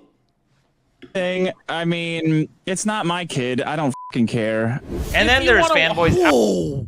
Whoa. Lock him up. Under the fucking prison. Like, are you kidding me? It's unbelievable. By the way, people are asking where they can see that. If you go to my Odyssey, like it's the People's Populist Press Odyssey, you can watch pretty much every video I've ever made. There's like, I think 2,000 uploads. Just scroll down. Search, hit the search. There are playlists, but so it's very well organized, actually. There's like a Chagit playlist where you can watch all of them. And I highly recommend that the one one's too. on BitChute. Why did you ban me, Andy? The Starfish video is on BitChute. I thought you asked if I banned you. I'm like, what? It's like a not safe for life, though. So I don't even know if you can still watch that on BitChute, but. And then there's fanboys' outspoken defense of the movie Cuties. I could go on and on. Which, by the way, someone sent me that fucking me debating him. It's been lost to time. You know whose stream snipe it is of? That guy, the fucking brony guy. What was his name? Axel? Oh, DJ. It was his stream snipe of that. Suffice it to say that, and I felt Dick so bad, dude. that almost everything he's accused me of doing is either something he's done or is actively doing. It's almost always projection. Yeah, In fact, Axel is a... just before that clip I played earlier of him saying Maddox loves pedophiles, he literally downplayed having sex with a 17-year-old in the same breath. You can't make this shit up. Plus 17, man. Come on. Yeah. Give me a break. I guess. Give me a break. All right, here's Maddox loves. Here's the supercut of Maddox loves pedophiles. Okay, I'll explain this really fast. It's very easy. So, fucking Dick randomly one day goes, I bought my anti-Maddox fucking, protection. And it's a gun, right? But even while saying that, like, Dick starts to antagonize him and starts to actually go to places where Maddox is. And he's like, if you were so scared of me and you bought a gun to protect yourself from me, why would you antagonize and show someone you think is so dangerous? Very easy. Next one. It doesn't really matter. Which is a bit unhinged. Guilt by association. Okay. Attack and provoke me. The N word. Okay. So here we go. Let's watch the first 2 minutes of this, and I'll explain the rest. But when he and his mob couldn't find anything on my podcast that could get me canceled, Watch this. They decided to wage a guilt by association campaign by expanding their search to people I knew and shows I had nothing to do with. For example, someone who had a show on my network said the N-word on a different show that didn't air on my network. I had nothing to do with it. Hear this. The show in question was a private show behind a paywall. And again, I had nothing to do with it. Not even on his network. I didn't say it, and I didn't air it on my network. I'm not But even if it was on his network, who gives a fuck? It wasn't him who said it. I know. Right? Now watch this shit. The use of the word. But because of my loose association to the person who said it, and he had an unrelated show on my network at the time, Fanboy promoted the idea that it was okay to go after my sponsors because of this guilt by association. Because I'm a liar. Fanboy then lied and told people that I aired it on my network. It was such an egregious lie that at one point even his co-host pressed him and asked for clarification if the clip actually came from my network. He lied and said that it did, and then he added, it doesn't matter who said it. You said, I think that your sponsors would want to know what kind of shit they're supporting. Was this on the podcast? Or, no. This was on his network, but it doesn't matter who. No, because I was going to What the f*** is this? It's so pathetic. But mind you, the guy's such a libertarian. He's such a free speech advocate. He defends the rights of pedophiles to talk about shit, right? About how they're attracted to children. He defends the rights of pedophiles to jerk off to cartoon drawings of kids. That's how staunch he is on the First Amendment. But somebody that's not Maddox said the N-word, not even on Maddox's network, but behind a paywall on someone else's show. And apparently it's on somebody else's show. And now it's time to go after this guy's livelihood and get his sponsors pulled. Where does that sound familiar, by the way? You know, Pod there's a awful, verse. Jesse Yeah, PS. that's the same exactly thing what it was. happened. That's exactly what it was. Yep. Yeah. And hear the way he's talking about it. Who said it? Well, yes, actually, it matters a whole fucking lot who said it. When you're forming a mob to go after someone's livelihood, you better fucking make sure, or better yet, don't do it. But Fanboy lied and said that it was on my network. This didn't happen, period. He is a liar. And I lie all the time, I don't care. He doesn't provide any evidence for it because there is no evidence for it. He said it as justification to attack my sponsors. In a leaked conversation, he posted a screenshot where I was telling someone I didn't air it on my network. But he not only doubled down without any evidence, but then he tried to rope in my co-host at the time with this guilt by association campaign. By the way, this false moralizing, it's bullshit. The Diddler said the hard R. Yeah. In a bit. Buy a pack of. Why he was banned off of Patreon because Jesse retaliated and went, F you went after my Patreon. Hey, Pizza Hut, look at this shit. And got his Pizza Hut ad pulled. And he's been seething about that ever since. But it's like what goes around comes around. Right? You reap what you sow. Exactly. The guy's an absolute douchebag. Called it a job lynch mob and explicit. Wait, by the way, more hot goss. Hot goss. It's so cringe, and it always was. And with this guilt by association campaign. He called it a job lynch mob and explicitly encouraged people to contact the sponsors of shows if they disagreed with their content. Except Harry's wasn't sponsoring the person who said it. I actually use Harry's blades. Do you? I really like them. I do You actually, yeah. Oh shit! Nice. I love Harry's blades. They were sponsoring. I don't have to use them very often. You know, I have to do my my twice a underbeard. week shave. Yeah, you know? yeah. I use my underbeard. And he was attacking Harry's. Shout outs to Harry's blades. Despite the fact that I didn't say it and I didn't air it on my network. This was part of a coordinated attack by Fanboy's mob We should be sponsored by Harry's, by the way. against my sponsors. In fact, one of the dipshits in the Stalker mob helped coordinate some of these attacks before this incident, and he even used the phrase job lynch mob. What's especially nefarious about this guy is that he knew Hear this. it wouldn't take much, estimating around 10% of the group to get the job done. And the reason he knew that is because he's the creative director for a marketing agency. So a creative director for a marketing agency who's a fan of Dick knew exactly how to target his sponsors. What a piece of shit this Aaron Essler, fucking loser, Easler, whatever the your name is, you fucking loser. He knew exactly how to attack someone's sponsors because he works in the industry. And unfortunately, these attacks worked. Harry's dropped me as a sponsor based on the Stalker's lies. Fanboy went on and on about how horrifying it was that someone would use the N-word and even likened it to vandalism of your personal property. If somebody comes over to your house and writes, "Hey asshole" on it, do whatever the f you want to them. Do what, because do is the most that you can do under the law. That's why the law is there. Are you joking me? Now, we're going to stop on this segment here. Getting somebody fired. It's like vandalism. The N-word's like vandalism. We should use the law. I really don't like Dick. Dick Masterson's a piece of shit. So the rest of this video, I'll just explain real quick. What he does, he brings up like the people that Dick has associated with, like a Richard Spencer and like people like that, right? He'll bring it up, and he brings it up specifically to be like, if he's so against the N-word and got me banned or like my sponsor removed, why is he hanging out with Stefan Molyneux and this guy and Nick Fuentes? I think it's kind of turnabout is fair play on it is the way he's looking at it, because if you're going to do guilt by association to get my sponsorship pulled, well, then I'm going to turn around and do the same fucking douchebag move to you and everybody you've ever had on as a guest. Well, what about this statement? Well, what about this? Well, what about that? Right? Yes, exactly. So if you can play at that game now, it is kind of cringe to do the cancellation bullshit, but the Diddler did it first. Yeah, but he's explaining this in the way of like, why the fuck is he so offended by the N-word if so and so and so? But I'll move on from that. But you don't even need to do that because the guy said it himself. Exactly. Are you ready for the Here you list? go. It's time for the rape list. By the way, he called this on YouTube the rape list. At one point early on in all of this drama, Fanboy's followers made a list of women who they thought should be raped and left for dead. Or to be specific, these were women who they would why? But why? I don't know, because Dick's insane. Laugh and smile about if they were brutally and left for dead.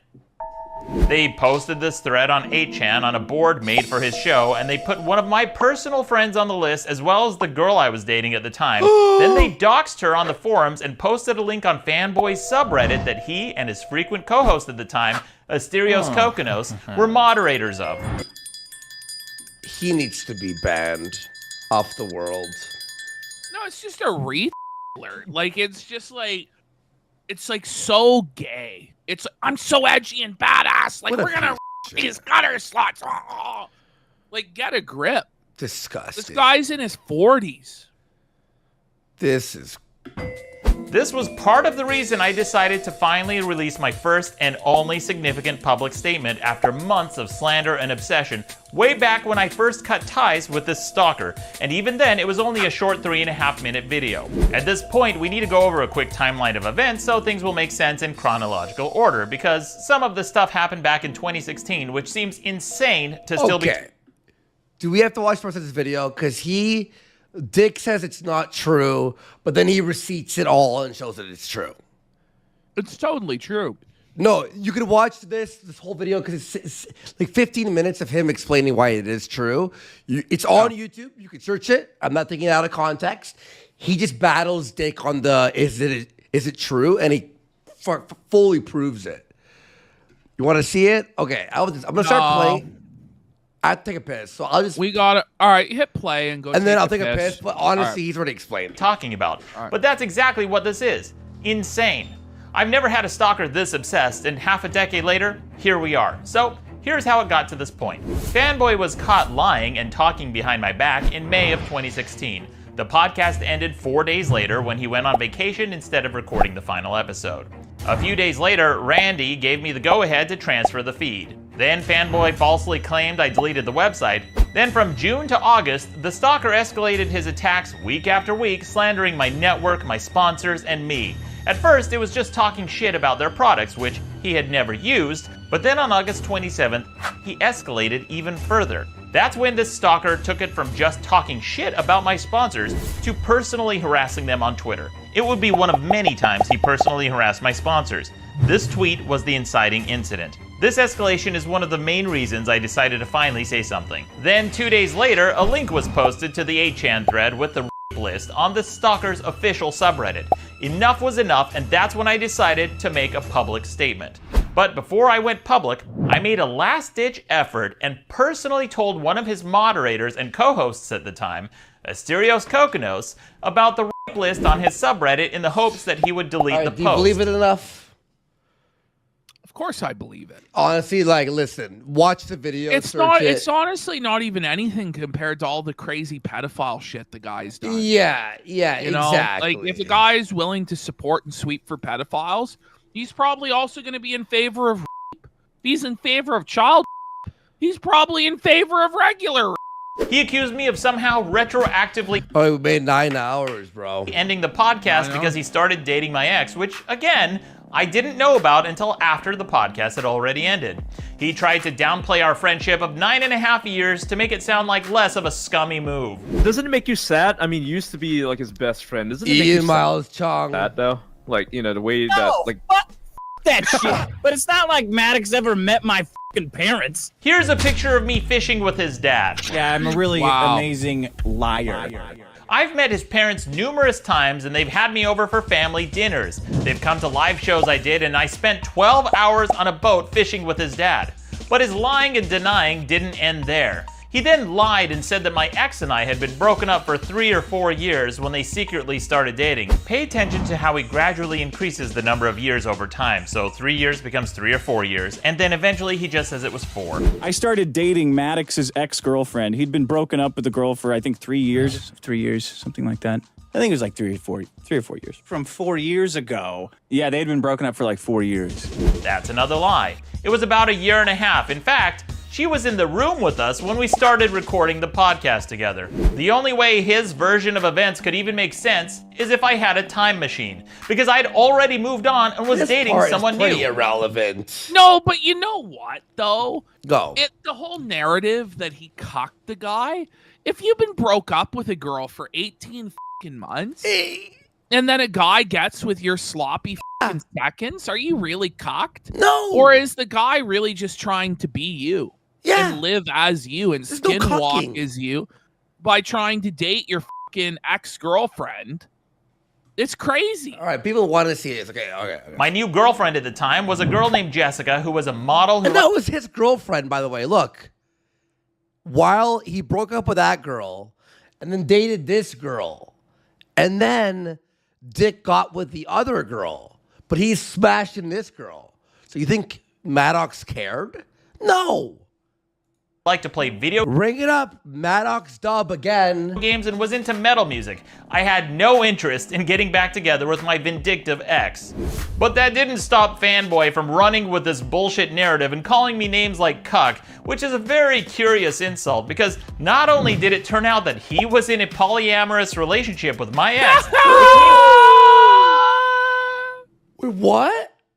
It's true. What the Yeah. Wait, so Dick was cocked? Yes. that she was allowed to sleep with other people. Oh, that was the fucking simp texts. Yeah.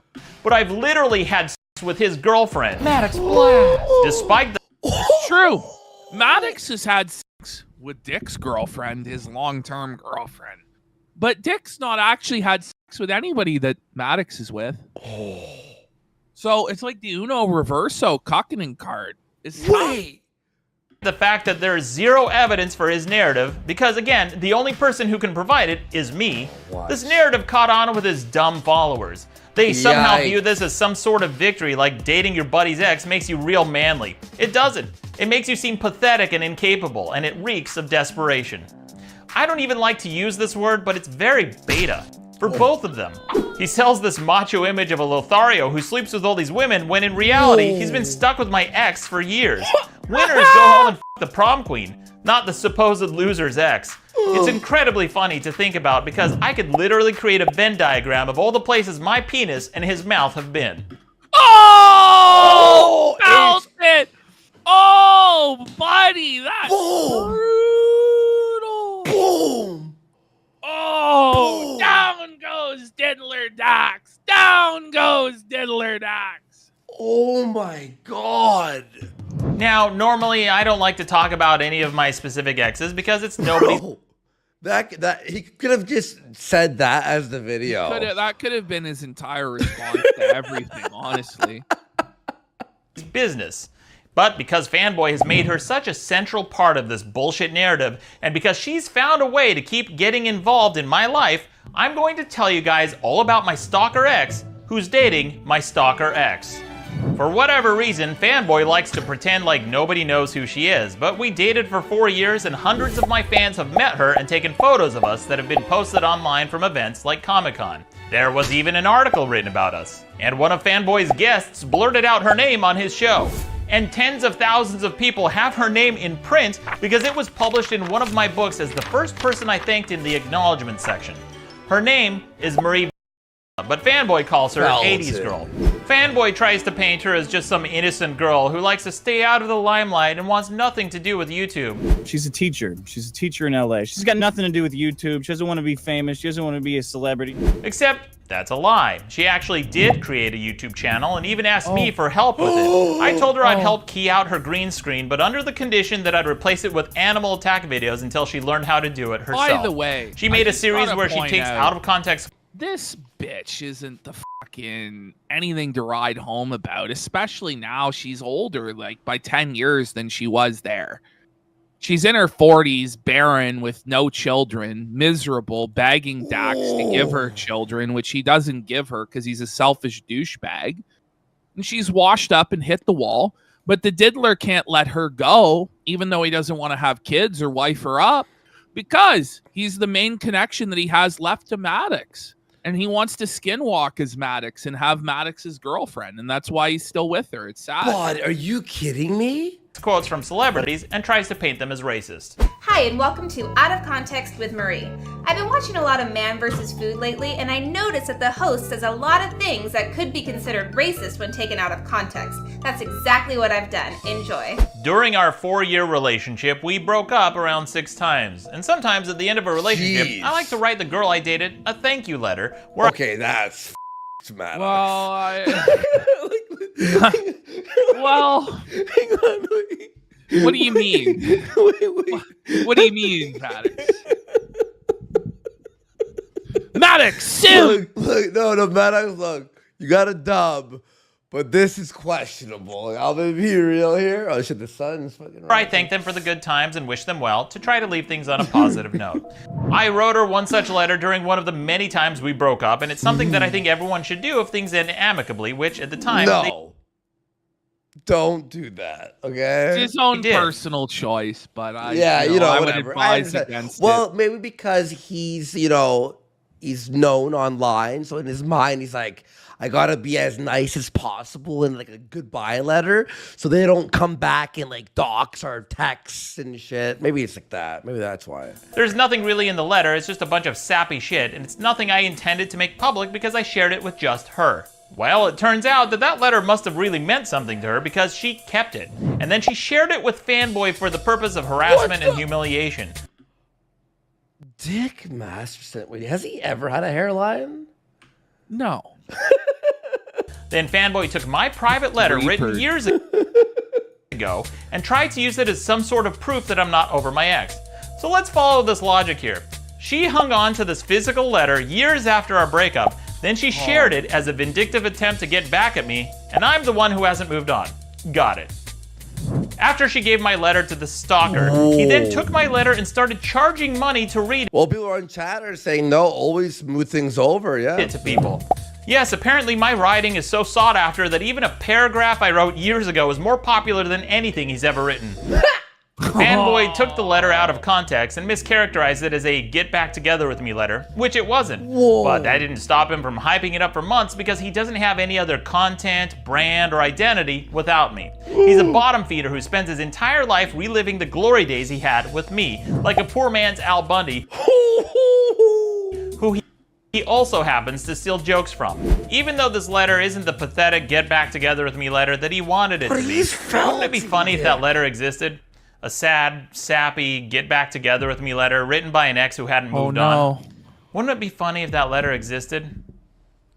Well, it does. Only I didn't write it. She did. Ooh, felt. This is the face of a man who knows he's right. He's got the checkmate. He's got the nut flush. My ex, Marie, wrote a letter to me after she found out I started dating someone new, trying to get back together with me. No! And her letter... So Dick's girlfriend still secretly pines for Maddox. Yeah. I wonder if she's ever, well, Dick's in her. Oh, Maddox. Oh, maybe that's why Dick's so upset. Oh, George. Guys, could I just say for YouTube people, it's 5:50 in the morning.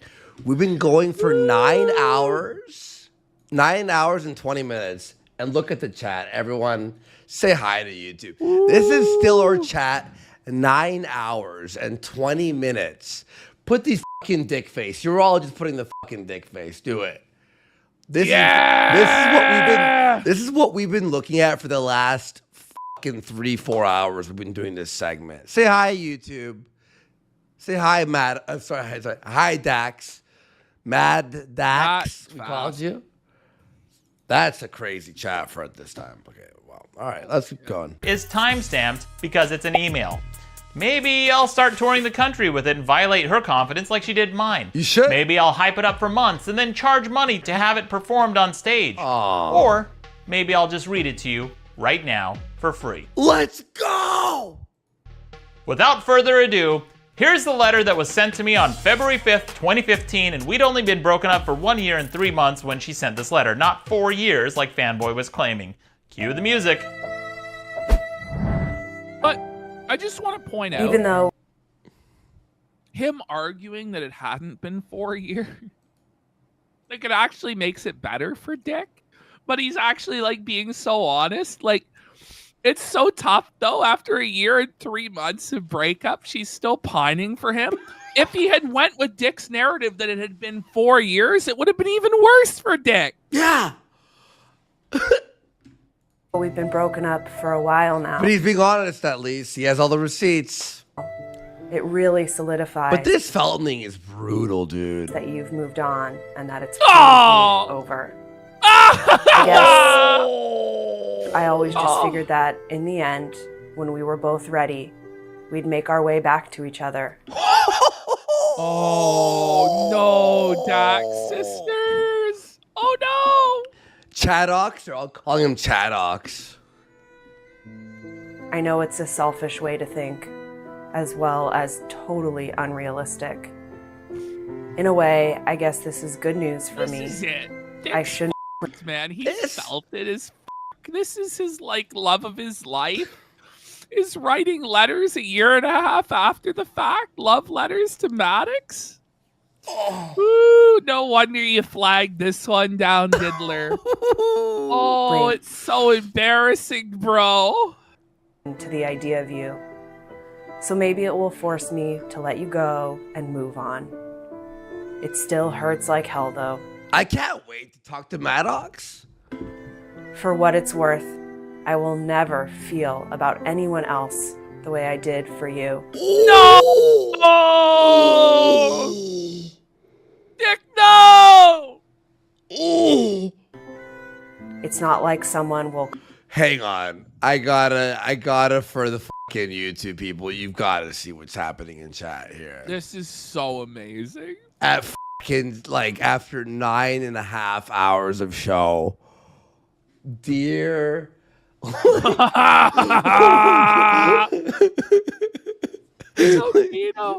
Like, I'm like delirious from how long we've been streaming for, but it's still like the amount of felt being hit with us right now is brutal. Come along one day and I'll change my opinion on that. I know for a fact that this is true. Sorry, I f***ed everything up. Uh-oh. That letter sounds like somebody wasn't over me, and still isn't. Because in her own words, she'll never feel about anyone else the way she did for me. But she's dating Fanboy. Doesn't that mean... Oh no. Maddox Blast! I could have come out with this email years ago, but I didn't want anything to do with these two vindictive losers. Sometimes people have to learn the hard way to fuck off. If there were an award given for self-restraint, you know not what? sharing this email... In this moment, he really deserves that crowd. Yeah. You know what? No other point did I really think he deserved. But now I'm like, you know what? Coronate him. Yeah. You know? His King Chadox We bow. has felted the Diddler, you know? We bow. We honestly bow, bro. Oh, man. Like, that may be one of the harshest Feltonings. How Dick got away with it for so long.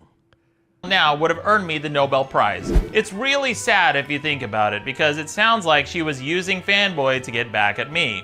There's a word that gets thrown around a lot when a woman uses a guy to get to another guy. And there's a lot more to the story, like the time she texted me a few months after she sent this email asking me to go to Mexico with her, again, knowing I was in a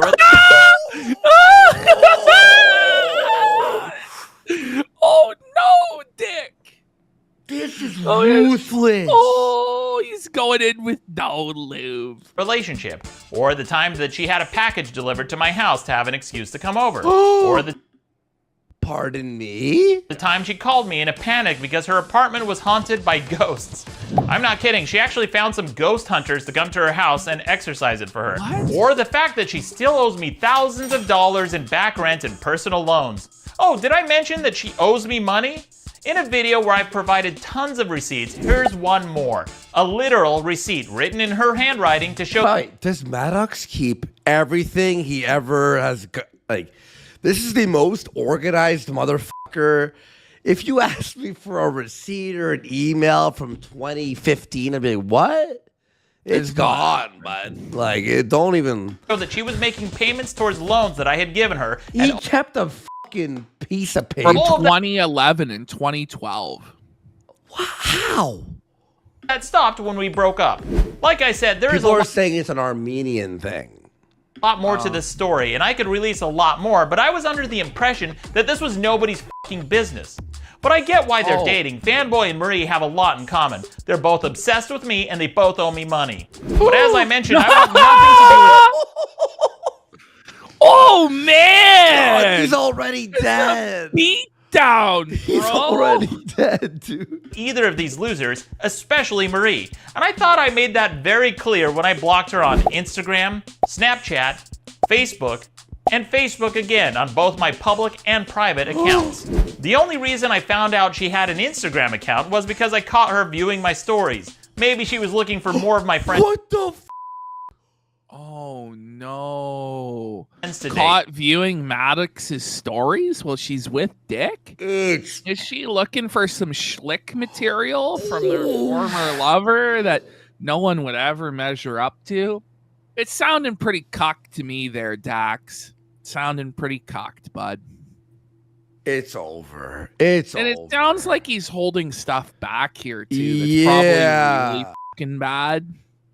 People say she's jilling off. And when I blocked her on Instagram, she even created a new account that she used to keep tabs on me and my girlfriend What the f? at the time. This is very creepy. Now, I know you're thinking that that email was pretty clear-cut, but you know what would really be the final nail in this coffin? What? If only there was some kind of proof in writing that I was over her and that I'd already moved on. Like, I don't know, some kind of time-stamped letter telling her that we could be friends only if she's okay with the fact that I'm dating someone new. Oh, no. That's tough. That would be really damning, wouldn't it? If only I had such a letter. Well, you knew this was coming. The very next day, I responded to her sob story email and I said, "You have to be honest with yourself and with me. If you can't get past the fact that I'm dating someone new, then it will take you some time before we can normalize our friendship." So this means Fanboy's entire narrative, all of it, all of his smears, his excuses for being a scumbag, and his constant and gratuitous attacks. Buddy, this was a raping. The stalking and buddy, like, it's just domination. Just savaged him. By the way, someone said this is so true. There's a lot of letters involved, aren't there? You know, this guy was harassment and everything that's been said and done to try to justify the harassment, all of it was based on a lie. All of it. I am a manipulative prick. I know I have that in me. People shouldn't have to release private emails, texts, and transcripts to clear their name of slander. None of this is anyone's fucking business. Finally, one day out of frustration, unbeknownst to me, Jessica, the girl I was dating at the time, called Marie's school to let them know of her involvement in this harassment campaign. I didn't put her up to it, and I had no idea she was doing it, but I empathized with her because she was dealing with constant threats, doxing, and harassment. While I wouldn't have called the school, and I only found out after the fact, but you know I have deep what? Dick Masterson's totally okay with going after people's jobs, their places of employment, their businesses, their livelihood. So why should he cry when it happens to Marie or happens to him, right? Exactly.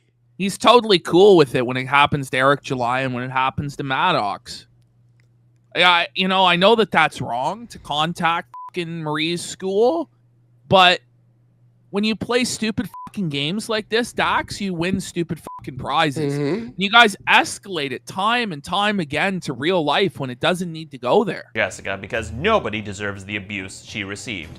She was under duress from the escalating threats and harassment from the stalker and his mob, and her name and contact information was posted on the rape list. So she was understandably the rape list. And tired of it and wanted it to stop. There is no perfect way to handle a harassment campaign. What would you do? How would you respond to these types of attacks? It's easy to judge someone and imagine scenarios with how you might have handled it differently when you're not the one being targeted and threatened on a daily basis. She didn't have that luxury. Jessica later told me that her goal wasn't to get Marie fired. She just wanted a counselor to speak to her to get this harassment to stop. In fact, she said as much in her one and only phone call. She said that Marie and Fanboy released our private information on his public podcast, which is true. She found that the California Code of Education forbids the type of conduct that Marie... Wait. You're a teacher and you're doing this shit? What's the thing, right? Pardon me? ...was engaged in. Now, I'm no expert... Are you fucking insane? ...but I would guess that releasing your ex's private letter and details for the purpose of harassment and being part of a hate mob led by a vindictive stalker to with your ex falls under the category of unprofessional. So whether or not you think Jessica should have called, and I don't, Marie's behavior was clearly inappropriate. But the next thing that happened was insane. Marie filed for a restraining order against Jessica, which I believe was punitive for reasons you'll see in a moment. Yes, the people doing the harassing filed a restraining order against the people they harassed, based on one phone call where no threats were made. What? The next thing that happened was a string of bad luck and anomalies. Jessica showed up to court on the date that was listed. They didn't, so the case was dismissed. And that's where the story should have ended. But the court said they made a mistake and they set up a second date when Jessica didn't have a lawyer. She was told that if the other side has a lawyer and you don't, they'll win.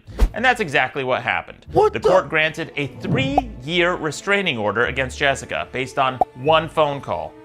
There are stories of women who have shown up battered in court who aren't granted such aggressive restraining orders. You know? And maybe the reason it was granted was because Marie lied in court. While under oath, Marie said that she had no affiliation with Fanboy's show. She even emphasized it by saying, Listen, this shouldn't even be fucking happening. Like, this is bullshit internet drama. It's so lame. Like, the fact that it happened and goes to court and, like, that's lawsuits like Maddox did and all this. It's just really, really cringe and gay. It just is. 0. That's weird, because she definitely provided content for him by releasing my private letters, which she directly profited from because they lived together and he charged money to read it. And she clearly contributes to the show because here's a tweet where the two of them found an interview I did, watched it together, and then Marie suggested clips for Fanboy to use on his paywalled bonus episodes. Everything aside, this is extremely creepy. My ex-girlfriend found this interview I did in 2019. At the time, we'd been broken up for 6 years. So over half a decade later, my ex is This needs to stop. still finding clips of me on the internet. Like, let it twisted. Like, let it go. It's been so many fucking years. And obsessively commenting like on them. Imagine if your ex was doing this to you over half a decade later. She's like a dump you can't flush. I've taken shits that have taken fewer flushes to dump than Marie. You shouldn't have to block your ex 5 times and make a 2.5-hour long video for your ex to leave you alone. Seriously? But her involvement doesn't stop there. Fanboy regularly uses her to market and promote his show, despite his claiming not to. And her involvement goes deeper than that because she joined Fanboy's official Facebook group in 2017, around the time of the restraining order, before the group was eventually shut down for harassment. This was the Facebook group that was used to dox me and my sponsors, as well as one of the places the hate mob used to coordinate threats and attacks against me and others. She's even appeared at live events where she bought drinks for patrons, received fan art, and even signed autographs, which is a bizarre thing to do for someone who allegedly wants to stay out of the limelight. Do people who have zero affiliation normally sign autographs for shows they have zero affiliation with? That's weird. In court, Marie played up the theatrics, portraying herself as an innocent victim who just wants this nightmare to end. She said she was worried about her students and complained about sleepless nights, migraines, missed work, vomiting, and stress-induced injuries, based on one phone call. Just imagine the waterworks if she was actually doxxed and threatened like Jessica was by the They immediately run to the authorities and turtle, but Eric July's not allowed to call the police? But you're allowed to file for a restraining order? Like, none of it makes any sense, and it never has. It's just pathetic shit. Mob when they put her on a list. Although she does have a point when she said she's worried about her students, and being that she hangs out with pedophiles, I'm worried too. Oh yeah, remember that pedophile that Fanboy took out for lunch earlier in the video? Oh no, Ash. This is bad. Marie, the elementary school teacher, joined them. Oops. Oh! 80s girl answered the door. She was there the whole time for this recording. Afterwards, then Dick and I and 80s Girl all went out to lunch. It seemed as though she did not think this would necessarily be the last time that she ever interacted with me. I am a huge fan of illustrations of little girls getting good. And of course, Fanboy jumped on the bandwagon and played up how traumatic the event was. But outside of court, the two of them sang You know, a very I love different how, tune. by the way, Dick Masterson has no sympathy when a 16-year-old girl gets plied with alcohol and molested, right? No sympathy for the 16-year-old. But we need to look at Marie's trauma. A grown-ass woman in her fucking 30s or 40s of a phone call that potentially might have fucked up her job. Oh, we gotta think about the trauma to her. Well, And maybe- she dines with pedophiles. Like, did you, bro? Outside of court, Fanboy turned Hey, to... Dick, throwing stones from a glass house ain't really a smart idea, you fucking retard.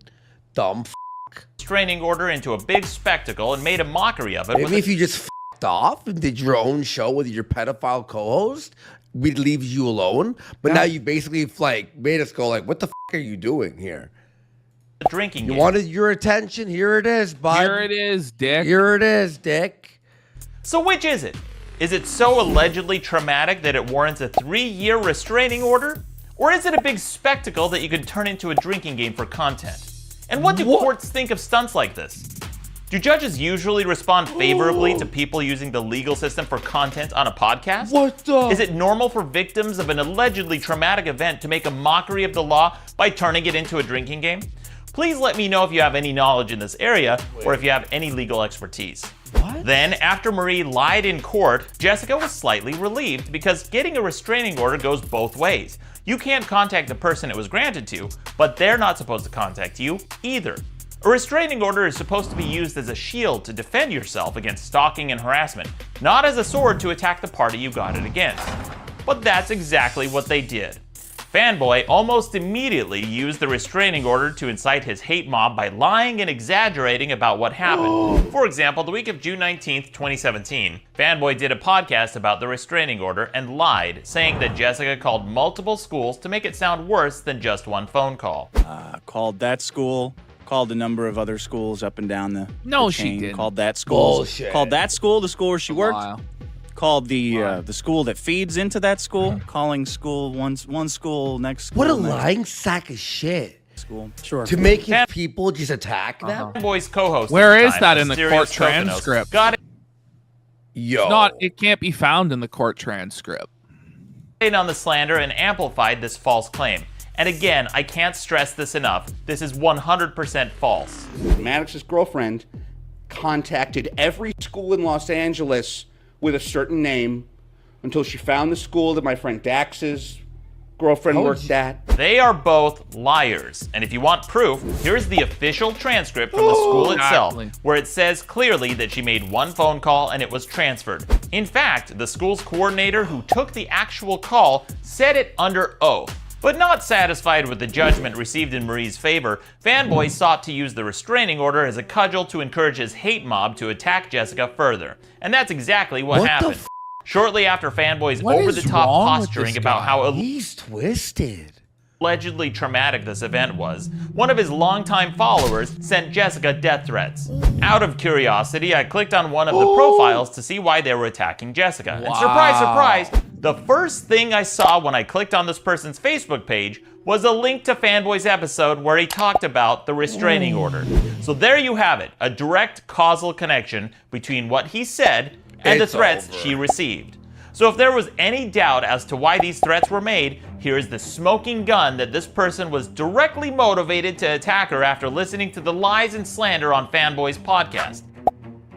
And of course, Fanboy tried to claim that this was one of my fans, but when I clicked on this person's Twitter page to block him, he had me blocked. And when I checked incognito, not only did he say he's known Fanboy since 1998, but they follow each other on Twitter, and he regularly posts in the Hate Mob subreddit, and he even donates to Asterios' Patreon page. So we know who he's a fan of. Case closed. And as if the threats he incited weren't bad enough, Fanboy has contacted Jessica at least a dozen times on Twitter since the restraining order, and that's not counting the constant attacks and private messages sent to her by his hate mob. And if you needed any more evidence that this restraining order was total vindictive bullshit, Fanboy literally begged Jessica to unblock him on Twitter and to call him after the restraining order so he could communicate with her.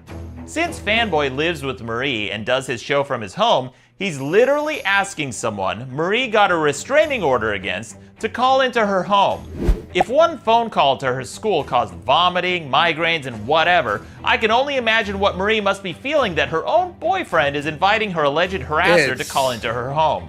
When you get a protective order against someone, that means you don't want any further contact. It doesn't mean you keep bothering them with impunity. Who's harassing who again? I'm no expert in law, but this doesn't seem like it should be legal. If you can help with this, please contact me.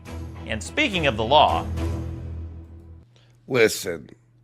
All right. There's two more parts, but you can watch it on your own time, but I think we've covered the most relevant parts. Yeah. You can see the parallels are clear between the way Dick Masterson acted towards Maddox, the way he's acted against Eric July. He's just a scumbag through and through, and I'm glad that this stuff is finally coming to light, and he can't hide from it anymore. And one thing I will say, I guarantee, this is likely, this video will be flagged down. Yeah. This stream probably on Kick, they're going to aggressively flag it. They're going to aggressively flag the YouTube clips as well. But we are going to do everything to comply with the TOS, and I think they'll be unsuccessful in their attempts. Yeah. But don't be surprised, because the guy is bitch-made, thin-skinned as fuck, and a little pussy bitch. All right, guys. Big support. We gotta go, okay, guys? We'll see ya. We'll see you later. We're taking the weekend off. Peace. Peace. Bye. Thank you.